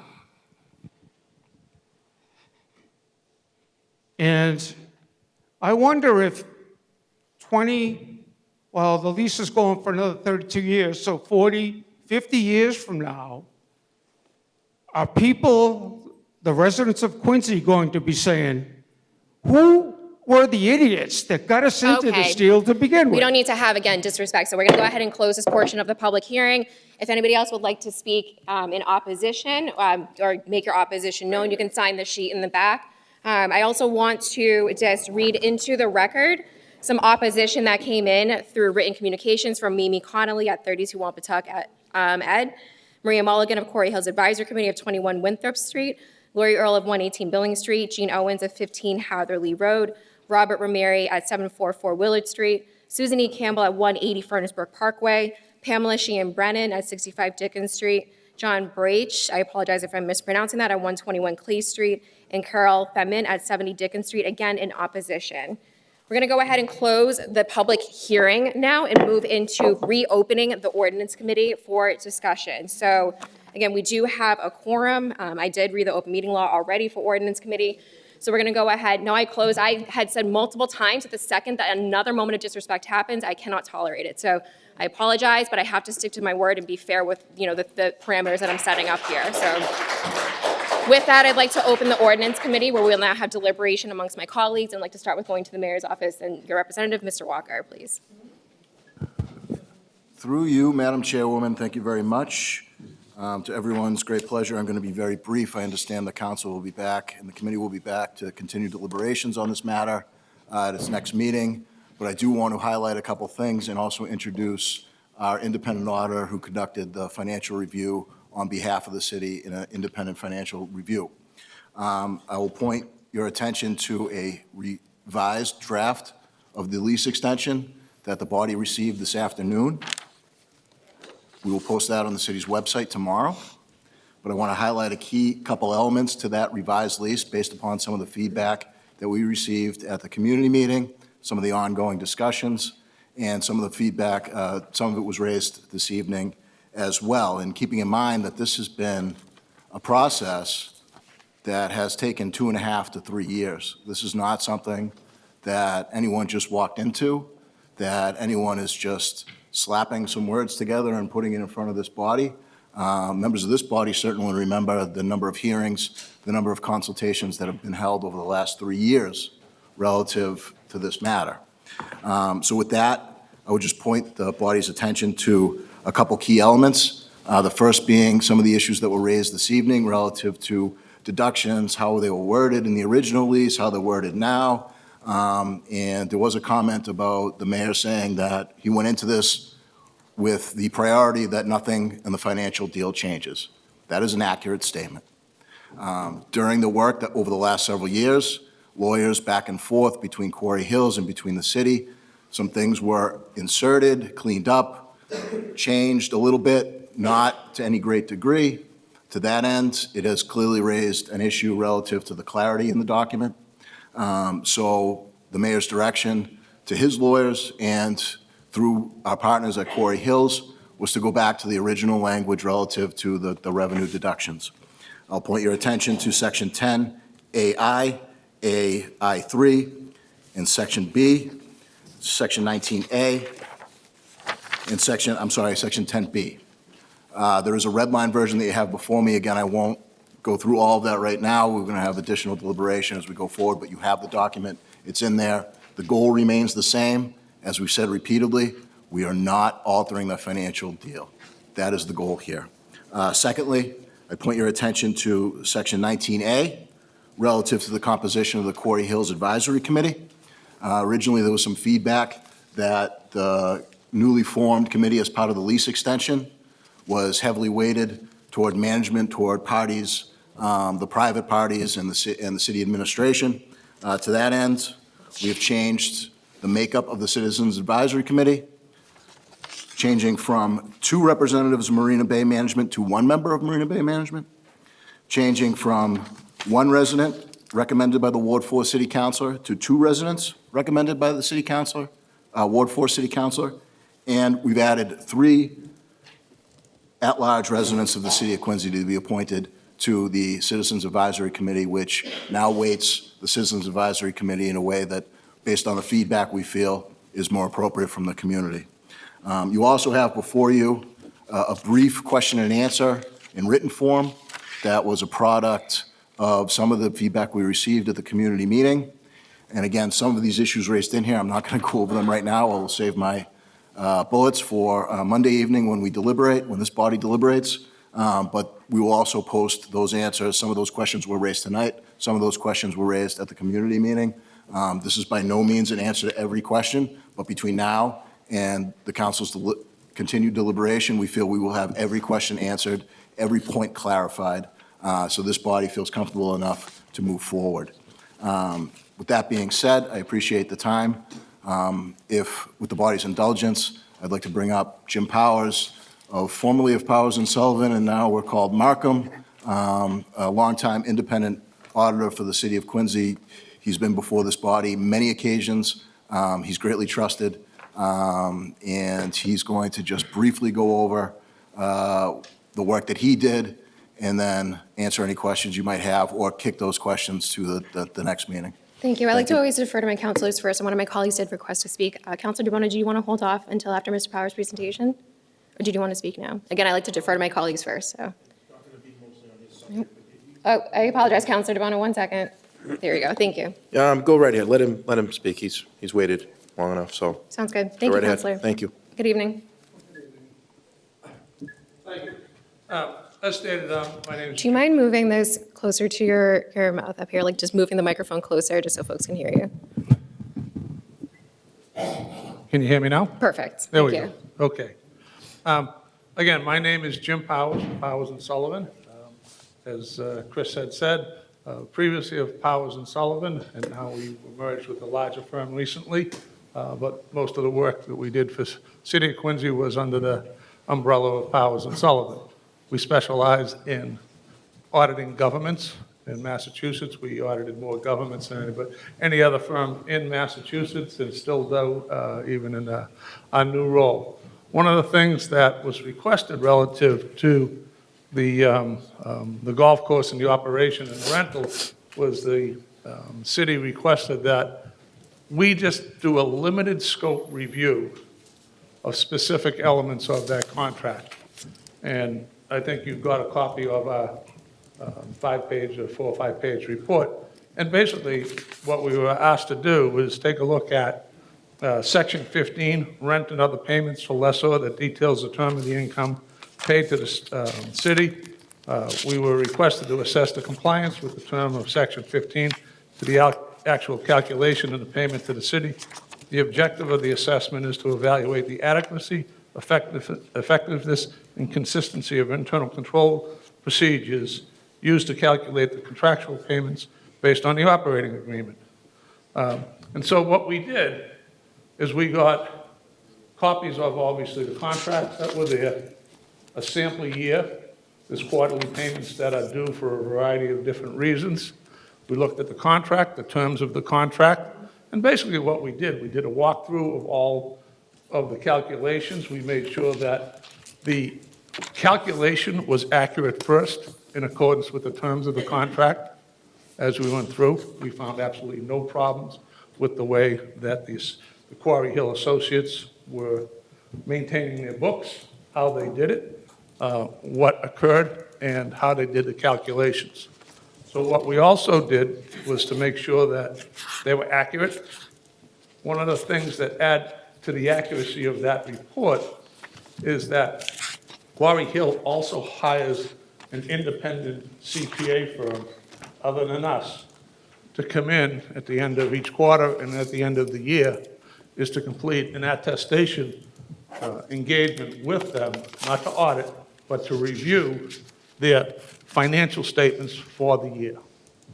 So you have an independent CPA firm taking a look, and has been for years, of the detailed books and records of Quarry Hills to make sure there's an accurate representation of what's there. And those numbers are what used on a quarterly basis or an annual basis to calculate both the quarterly payments that are due every 3 months.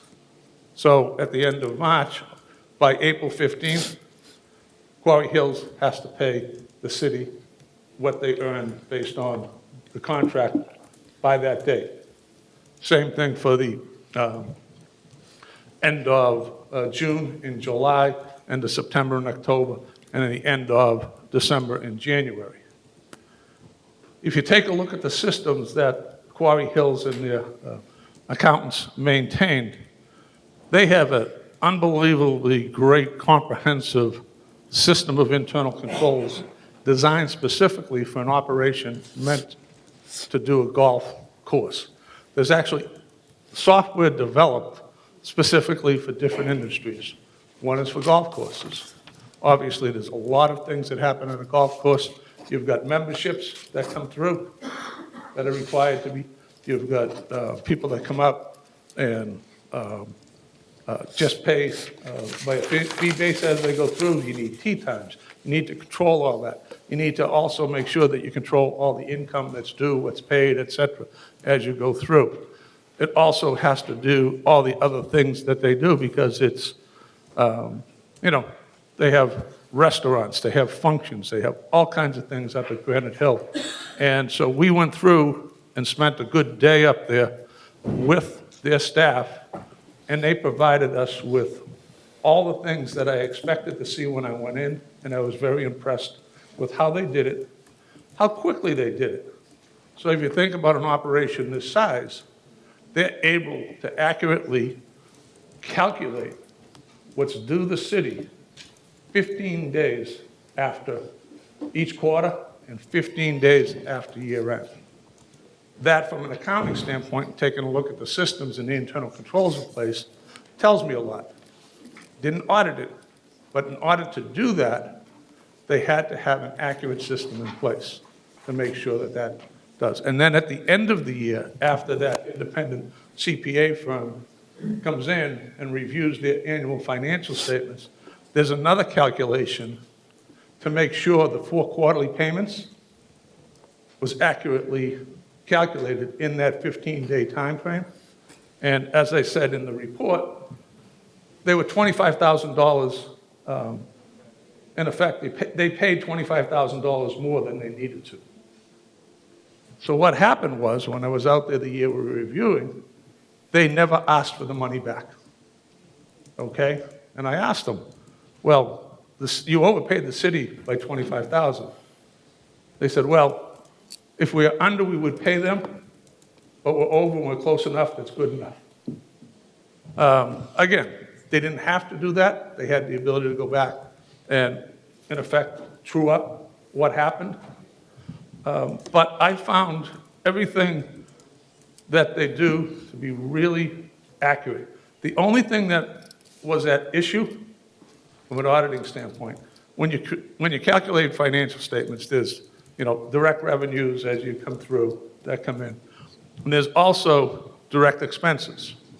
So if you operate in the golf course, the people out, the greenskeepers and everybody else out there, that's a direct expense to doing something for that.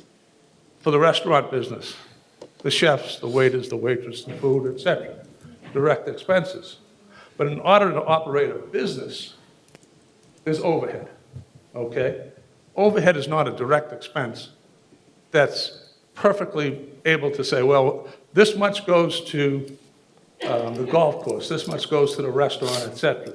You make an intelligent, informed analysis and decision, and then you allocate. For the restaurant was the big part, because a couple of the things that were paid were gross revenue as opposed to net. And so they allocated the overhead expense. What I didn't see was a formal calculation or an audit of the cost allocation plan to say, all right, you're charging these guys 25% for, just say, the restaurant pie.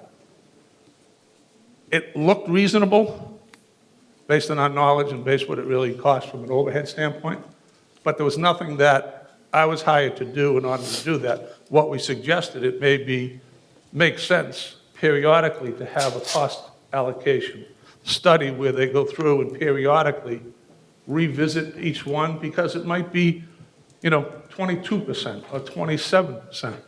It won't make a huge difference when you get down to it, considering the money, and you make over $800,000 a year.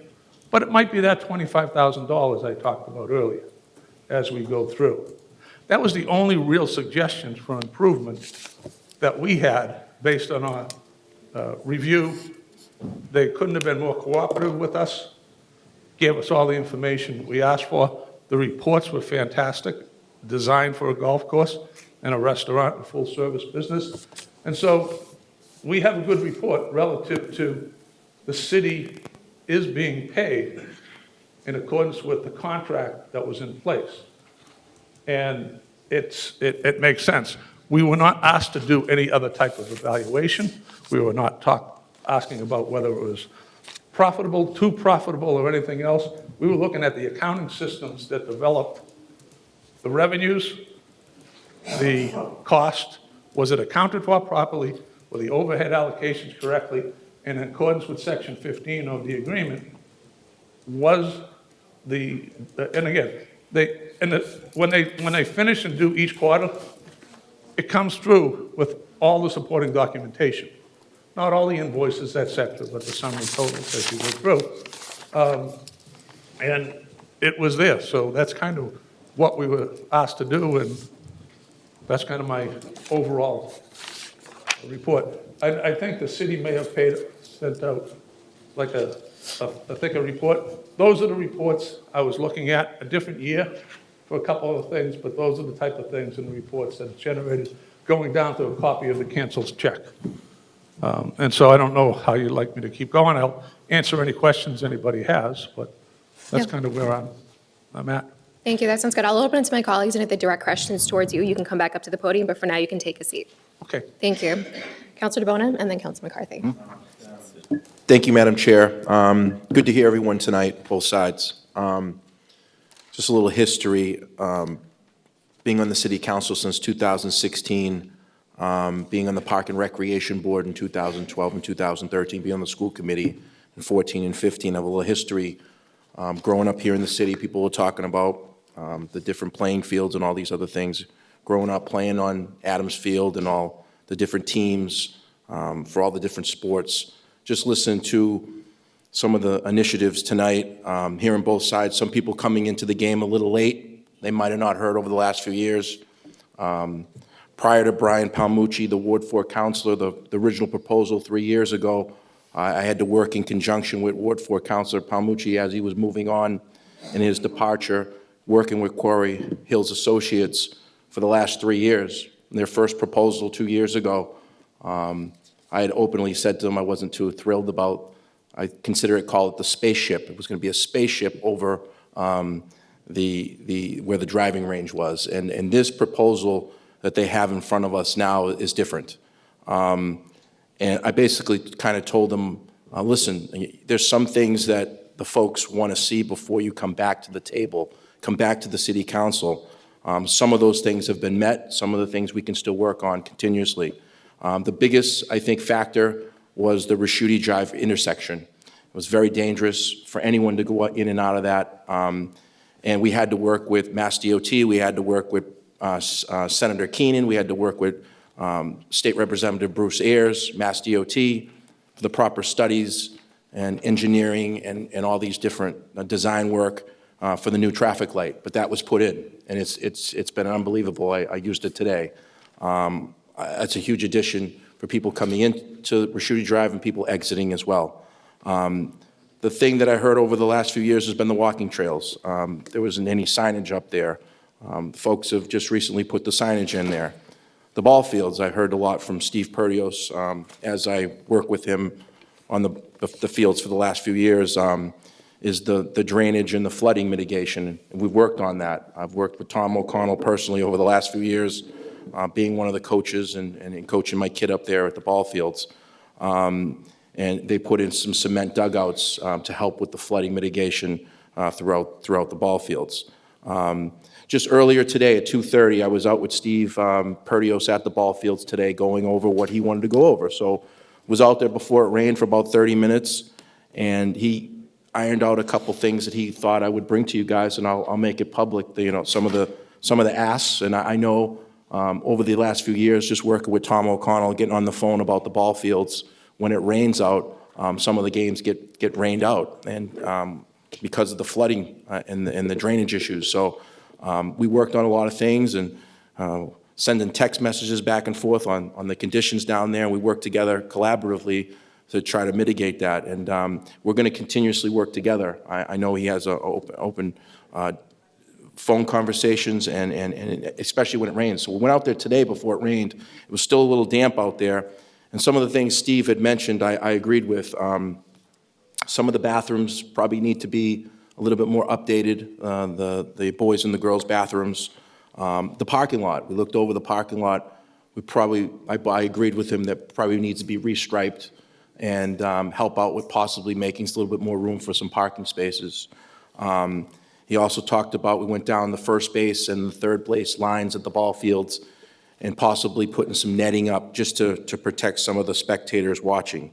And I openly said, I'll say it tonight. I'll come out there and tell them, and I know your team will work with the grounds crews to do something in conjunction with making it better. Because I'm in, both groups tonight talked about making Quincy better. I grew up here too, and I played on these fields, and I wish I had some of these great fields that are here today, but we want to make Quincy better every day. I mean, you look outside, and sometimes we're talking about hotel motel tax. That's funded from hotel motel tax out there. I mean, the lease that needs to be extended here is to possibly go to the next level for the city of Quincy. A lot of times I ask a lot of folks from outside the city, how do you feel about Quincy? How do you perceive Quincy? Wow, you guys are doing things like unbelievably more than any other town or city. You guys are doing the Hancock Adams Common with the lights and all the different amenities, and then they bring up the Granite Links, the Quarry Hills, how it comes off the highway, and folks want to come here from all over to use this amenity, as well as the folks that are continuously living here. So we have to strike a balance with all this. We have to strike a balance of how do we produce revenue for the city, how do we make it a good community place, which I saw a lot of the golf team here tonight, Quincy High School, North Quincy High School, and the girls team. That's both combined. They do a lot for the golf programs there. I'm not a golfer myself, but I go up to Granite Lakes quite a bit. I attended a wedding 2 years ago. I had wished there was a hotel there because a lot of the folks wanted to stay. They really, really wanted to stay, but they had to leave the premises. They had to leave the property. Talk about public safety. I don't want people under the influence and driving out of there, even people from Quincy would like to stay in a nice hotel up there. Right up there in conjunction with the wedding. Talking over the last few years, we obviously went through the COVID-19 pandemic in 2020. We all suffered from that. We're getting out of it, and they made the proposal after they thought that it would be a reasonable time to come to the council, which was 2 years ago. The first proposal for the 99-year lease is off the table, and now we have a new proposal with a lot of modifications, with Chief of Staff Walker coming in here with all these different modifications in the lease. I'm glad you pointed it out, but this is not something we did last week. This has been ongoing.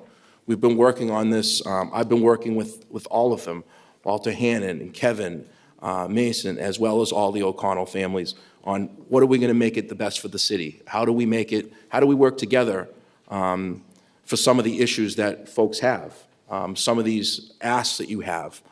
I'm willing to speak for you as well, but there's a give or take. It's not a one-way street. We have to work together, collaboratively, to make it the best thing. And there's a lot of folks on both sides here tonight that came in. And there was one other thing that it's in basically Section 8, Section 8C, which is the playing fields maintenance. Such maintenance shall include, but not be limited to, annual planting, fertilization, periodic watering, maintenance of the irrigation system, cutting grass cutting, trimming, sequence vegetation replacement, and lining of fields. Maintaining the playing fields to ensure drainage it's functioning properly. Now, we talked about it's in the writing here tonight is shall recondition the baseball infields as recommended on a 10-year periodic cycle. Just walking the grounds tonight, I think we would hopefully can think about doing something here in the spring. This past spring, in April of 2024, the dugouts were put in cement, and I worked with Tom O'Connell on putting those in, and he delivered. So I think that it's an ongoing thing. We're going to try to make it better every season. Obviously, right now it's cold out, and there's a lot of construction that we can't do on some of these fields. I also heard about soccer fields. We can work with that field as well. I remember many years ago on the Park and Recreation Board about that field, and we've mitigated a lot of those issues. Someone talked about the turf fields. I mean, over the last few years, Kincaid Park is brand new. Creedon Field, the last few years have been new turf fields for soccer. as well as Therian, and as well as Cleverly Court throughout the city of Quincy for the soccer field. So we've added additions throughout the city for the children, for the families out there. So we're trying to make it better every day. A lot of people talked about open space. In conjunction with this proposal tonight, even the bus yard that's right next to Veterans Memorial Stadium, we've deemed that to be open space. So we're trying to do the best we can with the city. We're a growing city. We're obviously constructing and we're revitalizing, but we also have to, help out with our open space. So, we have to work together on this particular proposal. There's going to be no vote tonight. I just wanted to iron out some of the issues that I had been spoken to about, and the legitimate ones. And I know we're going to sit down and we're going to go through these asks and these and try to make it better up at those playing and ball fields. But we're up there the last 3 years coaching and playing. Steve Perdios had talked about how his kids have gotten a little older, so they've kind of graduated to the other fields of the city for Babe Ruth, but we still have the Little League and the T-ball, and we want to condition those fields and make them better. And I know I would think, Tom, you guys would like to work together on making it better. I see them nodding their heads. So I just wanted to iron out some of the things that weren't mentioned in our last meeting, and some of the conditions that were kind of met over this last term, over the last 2 years of a lot of folks asking. And I've attended a ton of meetings. This last one I couldn't attend. I attended a different meeting but I actually watched it on QATV and was able to listen to a lot of your folks, which you kind of said the same thing tonight, which was good. So there's no vote tonight, I believe so, of the other counselors, and just to iron out some things and be ready to make Quincy better. So with that, I would like to listen to my other fellow counselors. Just wanted to iron out some of the things and point out some of the additions and things that you guys have done over the last few years. So thank you. Thank you, Councilor. Councilor McCarthy. Thank you, Madam Chair. First of all, I thank everyone for coming, both sides. We heard a lot in a community meeting that, as Councilor DeBona said, there was a lot of the same subjects that I know that Mr. Walker and company and ourselves have been working on in the past few days, and we'll work on it over the past next week. Also, it was nice to hear positivity. We don't hear too much positivity up here. We hear a lot of negativity when we come up for public meetings. We don't have a public meeting when things are going good. We don't have a line. It was nice to hear that, and it was good to see that. And it's a good thing we all know about Quarry Hills, about Granite Links. There's a lot of positivity up there. A couple of things, and I know the word compliant was thrown around, and I know we have some physical things to do. I know they did a great job with the public safety at the light. We did a wonderful job getting some of the trails updated, and I know we're working on the ball fields and the soccer fields, which can be tweaked. They're all fixable things. I'd like to get Jim, if I could. Jim, could I get you up there for a sec, just to have a quick question? And it's going to be an easy question. You talked about the financials, you talked about the scope and whatever. I'd like to see, maybe an annual audit all the time, but that's something we can work into the deal. But in one quick question, is Quarry Hills Associate compliant with the lease in regards to what you did financially? Yes, and they're fully in compliance. As I said, they have a robust accounting system, internal controls that I reviewed, fantastic. Their calculations were all accurate, and all the information was given over to the city to review, to verify quarterly and annually those particular payments. We found no errors in there. The only thing that I mentioned is from an audit standpoint, maybe to do a cost allocation plan audit, because that does affect some of the revenue that comes over, because it's an expense that reduces, say, the revenue from the restaurants to a net amount as opposed to a gross. Other than that, I have actually no issues with what we review. No. Thank you. I wanted to ask that. I mean, the word compliance has come up a lot lately, and we have a new red line draft. I know Mr. Walker touched on some of the sections that we'll be reviewing. As Councilor DeBona said, we weren't going to vote tonight. We'll be back again with this, but we'll, as Jocelyn said, and he said, we'll read the words in the red line draft, and we'll get our answers, and, we'll move forward. So thanks, Jim. Thanks. Thank you, Counselor. Counselor Ash. Thank you, Madam Chair. It's been really nice to hear both sides and their opinions tonight. As Councilor McCarthy said, hearing some positive remarks at the beginning was great. And I think on both sides, we've heard people that are opposing this lease extension and also in favor of it commend the business that operates today at the top of Ristreaty Drive at Granite Links. So I want to reiterate that. I've heard a number of people tonight have said this should go to a commercial real estate lawyer. We need legal counsel. And while I don't disagree, I am the lawyer on the city council, so I have the great pleasure of diving into some of these details, which I will, and some proposed edits of the red line draft. I do understand that we're not taking a vote tonight, so I'll try to keep these brief. But I have discussed with Mr. Mason, with Mr. Walker, so if I could just highlight a few items that I extended some edits and some comments on. I know at the community meeting last week, the issue came up of the playing fields, and I thought it would be very helpful to have a definition of that, of what the playing fields are in Section 1. I'm going to take this page by page as opposed to kind of bigger ideas to smaller ideas. On page 2, a definition of playing fields, preferably to include the driveways in and out.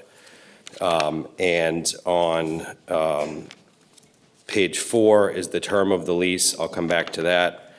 We also discussed, a few people brought up some penalties, or as we say, punitive damages, i.e. this is what you're supposed to do. If you don't do that, what do I get in return? The lease as drafted doesn't have very many clauses, and I don't want to approach it as if things aren't going to be met or fulfilled or obligations aren't going to be handled in good faith. But given some of the public testimony and comment, I think it would be helpful in these sections, i.e. 8C, 8D, and then 10C through F, to have monetary damages at the end of those clauses. So if certain things are not done or not met, then that burden would be on the lessee for some monetary items, but whether it be so nominal, just in light of some of the issues in the public comment. Again, I have discussed all of these with a number of the Quarry Hills executives, and I know that we'll be able to work through the majority of my edits and comments. Continuing on the lease, I did agree with the resident who brought up the section 16, which is on page 11, mortgages, assignments, and subleases. Preferably that clause would read that the council also would okay or agree to any mortgage or encumbrance. And then continuing on through the document, we discussed the Quarry Hill Advisory Committee and the new makeup of that. I will say that last week, the morning after the community meeting, Mr. Mason sent me a text very early and said, how do I restructure this advocate committee? I didn't expect this was going to be an issue. And that's the attitude that I think all the parties are bringing to these negotiations. And I did want to highlight that, because that was something that I wish everybody that spoke in opposition really saw, that those are how these conversations are going. So Section 19, the Quarry Hills Advisory Committee, seems to have been reworked, and I think that the public, the public folks that spoke in opposition will be happy with that based on the comments both tonight and last week's community meeting. Page 18, with the insurance limits, as someone called to example earlier. The insurance limits could very well be in accordance with industry standard. I don't know, but they will likely go up over years, so over time. So I would like to see a clause in that that calls for a reevaluation per se every so many years. And then we did receive a breakdown within Exhibit 4 of the list of typical service facilities and expenses. I'm going to cross-reference that in our newest draft with the items that were considered expenses in the summary of the independent financial examination that we have as well. And the last item that I had was the option to purchase. I think I've talked to a number of people about the option to purchase. We're still working through that issue. So again, I know we're not taking a vote tonight. I also don't think it's too productive to have people keep coming back and saying the same thing, and then we're not able to give much feedback. So I wanted the public to know that certainly I'm working through it.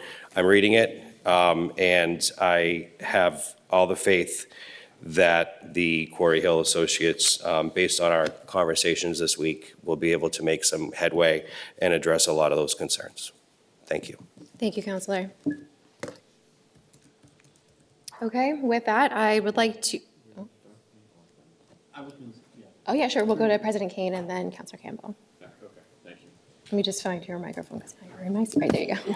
Thank you, Yes, Madam President. Chair. Since most everyone in this room gave somewhat of a stream of consciousness thoughts, I will just give you my thoughts in no particular order. They represent no decision that I will be making about this matter before us, but just some ideas to put out there. We heard a lot about sides. I don't view this as sides. People might have a position for or against, but this is still one Quincy that we're representing and a decision that is very important about a parcel of land and its operation therein. But there are a number of sides involved in this decision in Quincy. And so, who am I obligated? So I see three parties. There's residents. They pay for services. They enjoy appurtenances. There are business benefits. In this case, we have a business that took a risk. They're reaping rewards. A positive decision in this matter would allow them to reap more rewards. It would allow residents to potentially enjoy more services or appurtenances. There's also visitor benefits, and that represents economic development, which is something that came up a lot, but I think something that is of very high considerable value for this city. I think I disagree with a lot of this fundamental premise that this is parkland. This was not parkland. This was a dump. This was abandoned quarries. So, many of the emails, stock emails that I've received from people have used this word parkland. It is not parkland. It was a capped landfill. We put waste there. The most accurate description I think I heard of what this property was before was how the smell wafted when the air would float in a certain direction. That's what this place, that is the fundamental premise that we need to be operating on. And also that the city in the 90s entered into a deal with an organization to take care of this dump and to rehabilitate it into something that we are now looking at, I think, with almost fantastical eyes. It's fantastical what the business owners did with that property, but I think it's also fantastical how we're viewing this as a parcel of land that we will all potentially frolic on. So I think that some of those words, there's a disconnect with this fundamental premise, parkland. Yes, it is legally designated as public open space. That comes into it. Green space, I have a tough time with that. It's a dump. It was a dump. And I think some of these ideas that sort of came out, museums and gardens, these things just don't create themselves. And I think that, the place that we're at now is that an organization took a risk decades ago, and now we're making a decision about the future use of this property. Has it gone well for the city? we're discussing that. We're trying to understand that through the audit, through representation of various residents and the business owners themselves. I think, there's been some suggestions in some of the testimony I heard tonight about sort of pulling the rug out from the agreement, which I think sends an awful signal to the world about the way that the city of Quincy does business, because this is business. This is the city of Quincy in how we manage our relationships with partners, okay? And, from the way that I look at it right now, we have a good partner in this program. They have been meeting their financial obligations. Yes, there are shortcomings. I believe that the shortcomings are, seeking an opportunity to be remedied, and we're working through those. This is the business aspect of government. If we are to, and this again, this is just thoughts, if we are to allow the lease to lapse and we let it run out for the 32 years, what incentive does Quarry Hills Associates have to maintain that property as well as they do today? If we are saying, we're not really sure about you, we'll wait until the next couple of leaders come through the city and see what they think. And I'm sure most of you people who, kindly gave testimony tonight won't be around for that either. So it'll be a whole new group of people making decisions and to thinking about this differently. There was this assumption and a concept of what people with and without means do and don't do. And I think that's absurd as well. Saying that particular people can or cannot enjoy whatever's going on at Quarry Land. I don't know anywhere really in the city, and I'd be open to hearing from people, where do people universally enjoy public parcels of land regularly or frequently? You give me a stare, and this isn't an open conversation, but you can send me a note later if you'd like. Where do all these people in this room collectively enjoy? I'd be surprised if you can give me an answer to that. The Wollaston Beach example, that wasn't reclaimed land. I think that's agreeable public space, and I do support the acquisition of that property. I think that's a very unique concept because I think local control of that very unique public asset, we would do a much better job than DCR currently does. I was wondering, was there an opportunity from the get-go for this group or any group to buy the land? Would this be a different conversation if they had owned the land outright? The difference between an audit and a financial examination, if you might speak to that quickly, Mr. Powers. An audit is taking, whether it's a system of internal controls or, say, a financial statement themselves, and designing procedures to test everything about the accuracy of those revenue expenses and the payments that go through. The audit firm gets paid for that, and in an audit, we give an opinion. In our opinion, these financial statements present accurately the financial condition and results of operation in accordance with generally accepted accounting principles. So we're putting our reputation and, in fact, our liability on the line that we have done enough to verify the accuracy. Next level down from attestation is what the other CPA firm did, is a review. It's less in scope than an audit, but it says they've reviewed the financial statements themselves as presented, and nothing has come to their attention, in effect, that's telling them that it is not an accurate representation of the results of operation, financial condition at the end of the year. Less in scope, but maintains a relevance of compliance with the agreement in front of And we us. still have to pass our peer reviews, and we have to do it under standards by the, American Institute of Certified Public Accountants. There are certain things we have to do as part of that. It gives a level of comfort, but not as much as an audit.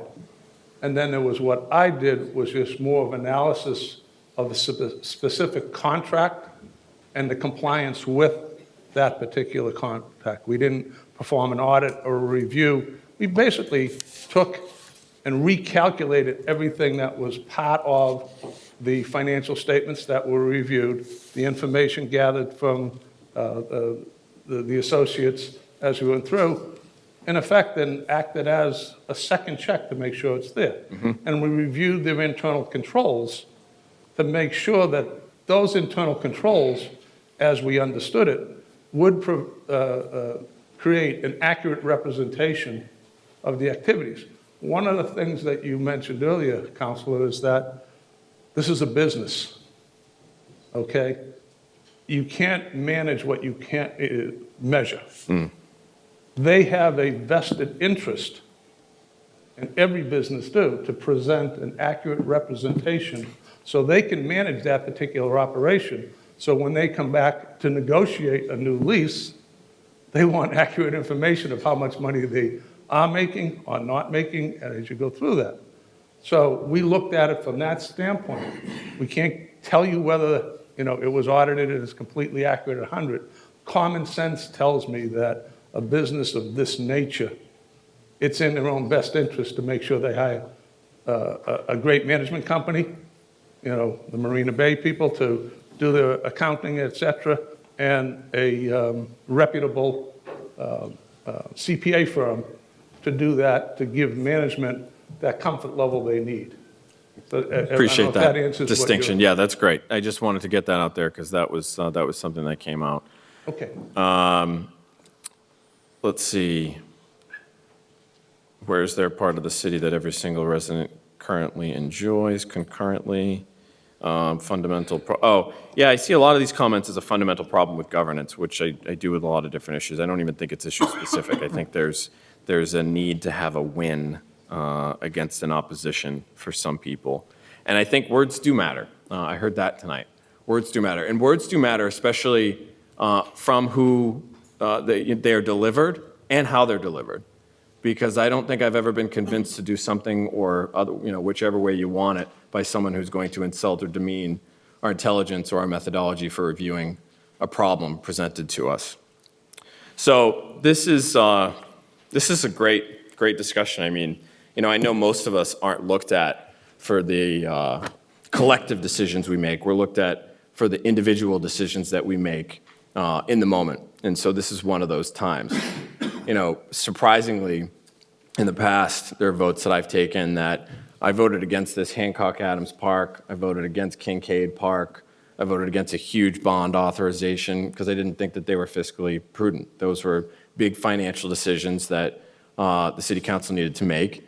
And, this is just about the opposite of that. There is public space here that is being deliberated. However, it will not cost the city a dime. The city will make money off of this. And that's the intriguing part. So I look forward to continued deliberation with my colleagues, and I appreciate this packed room full of people tonight for coming here and for sharing their thoughts. Thank you, Madam Chair. Thank you, Mr. President. Councilor Campbell. Thank you, Madam Chair. And on a night like tonight, watching people come in and state their opinions and on the positive and the negative, it's really been exceptional to see. But it's also, and I'm sure many people can relate in here, that sometimes everything you were about to say, someone just said. And my good friend, the president, basically said a lot of the things that I wanted to say, I'm sure everybody in this room can relate a little bit. But it really has been enlightening, not only to show up, but to remain here and to be here and to listen and to engage. It's really something that I think what makes Quincy great. So I'm very excited to be here. Jim, I had a really 10-second question for you. The exemptions, and I'm sure you didn't necessarily go deep into this, but the exemptions that you did see that the Grant Links was taken, is that really on par with maybe similar properties or audits that you might do? Throughout, you do a lot of government work. So different places, I'm sure they take the exemptions. Yeah, those cost allocations, what you're talking about, Yep. the one piece, that goes across all business. It's part of government. You've got general government, You've got a water department, you've got a sewer department. There's indirect costs that relates to all of them. We got to allocate the cost relative to the cost of the council, the mayor's office, the finance department, all these other things. So it's across businesses. What we're saying is that, like we've recommended to the city, is that periodically you do a study, because sometimes that allocation percentage, and like I said earlier, the higher the amount, there's two different revenue sources. One, it's on gross revenues, and it's a percentage of that total, and the other one's on net. So the ones I'm concerned about that has an allocation of the indirect cost that goes against, say, the restaurant side, will lower the amount of profit that's shown. Gotcha.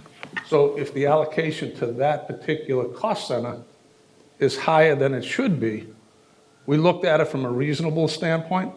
It looked reasonable to me, but I cannot give you an interpretation more than that. What I said was, if you're going to take a look at this, it may make sense for another independent auditor to come in and dig deep into that cost allocation estimate to see whether or not it's an accurate representation of the amount of time the administration spends on, in effect, monitoring that particular operation. I could not give you any type of opinion on that, but that's, and I'm just saying. That's great. But it's not going to be, it's going to change something by $300,000. You're not going to go from 825,000, which was the estimate for the year we took, down to 800. It's not going to go down all of a sudden to 650. It might be a $30,000, $40,000, $50,000 swing. I'm not sure. Could go one way. It could also go against the city too. Right. Gotcha. Thank you. Does that? Yep, perfect. Thank you. Thank you. Thank you, Counselor. Okay, so with that, again, we will be recessing the ordinance committee meeting as, not just quite yet, recessing it tonight. I just want to reiterate that there are some items. I know our clerk of committees has been frantically taking notes and keeping track of this, so thank you so much to make sure that we'll follow up and get all the items out to all of our colleagues before next week's meeting. All of the public meeting information before any meeting, council, committee, or otherwise, always gets posted at the later end of the week prior to when we meet again, so all the information will be available online at the later end of this week. So with that, I'd like to adjourn the committee meeting at 10:36 p.m.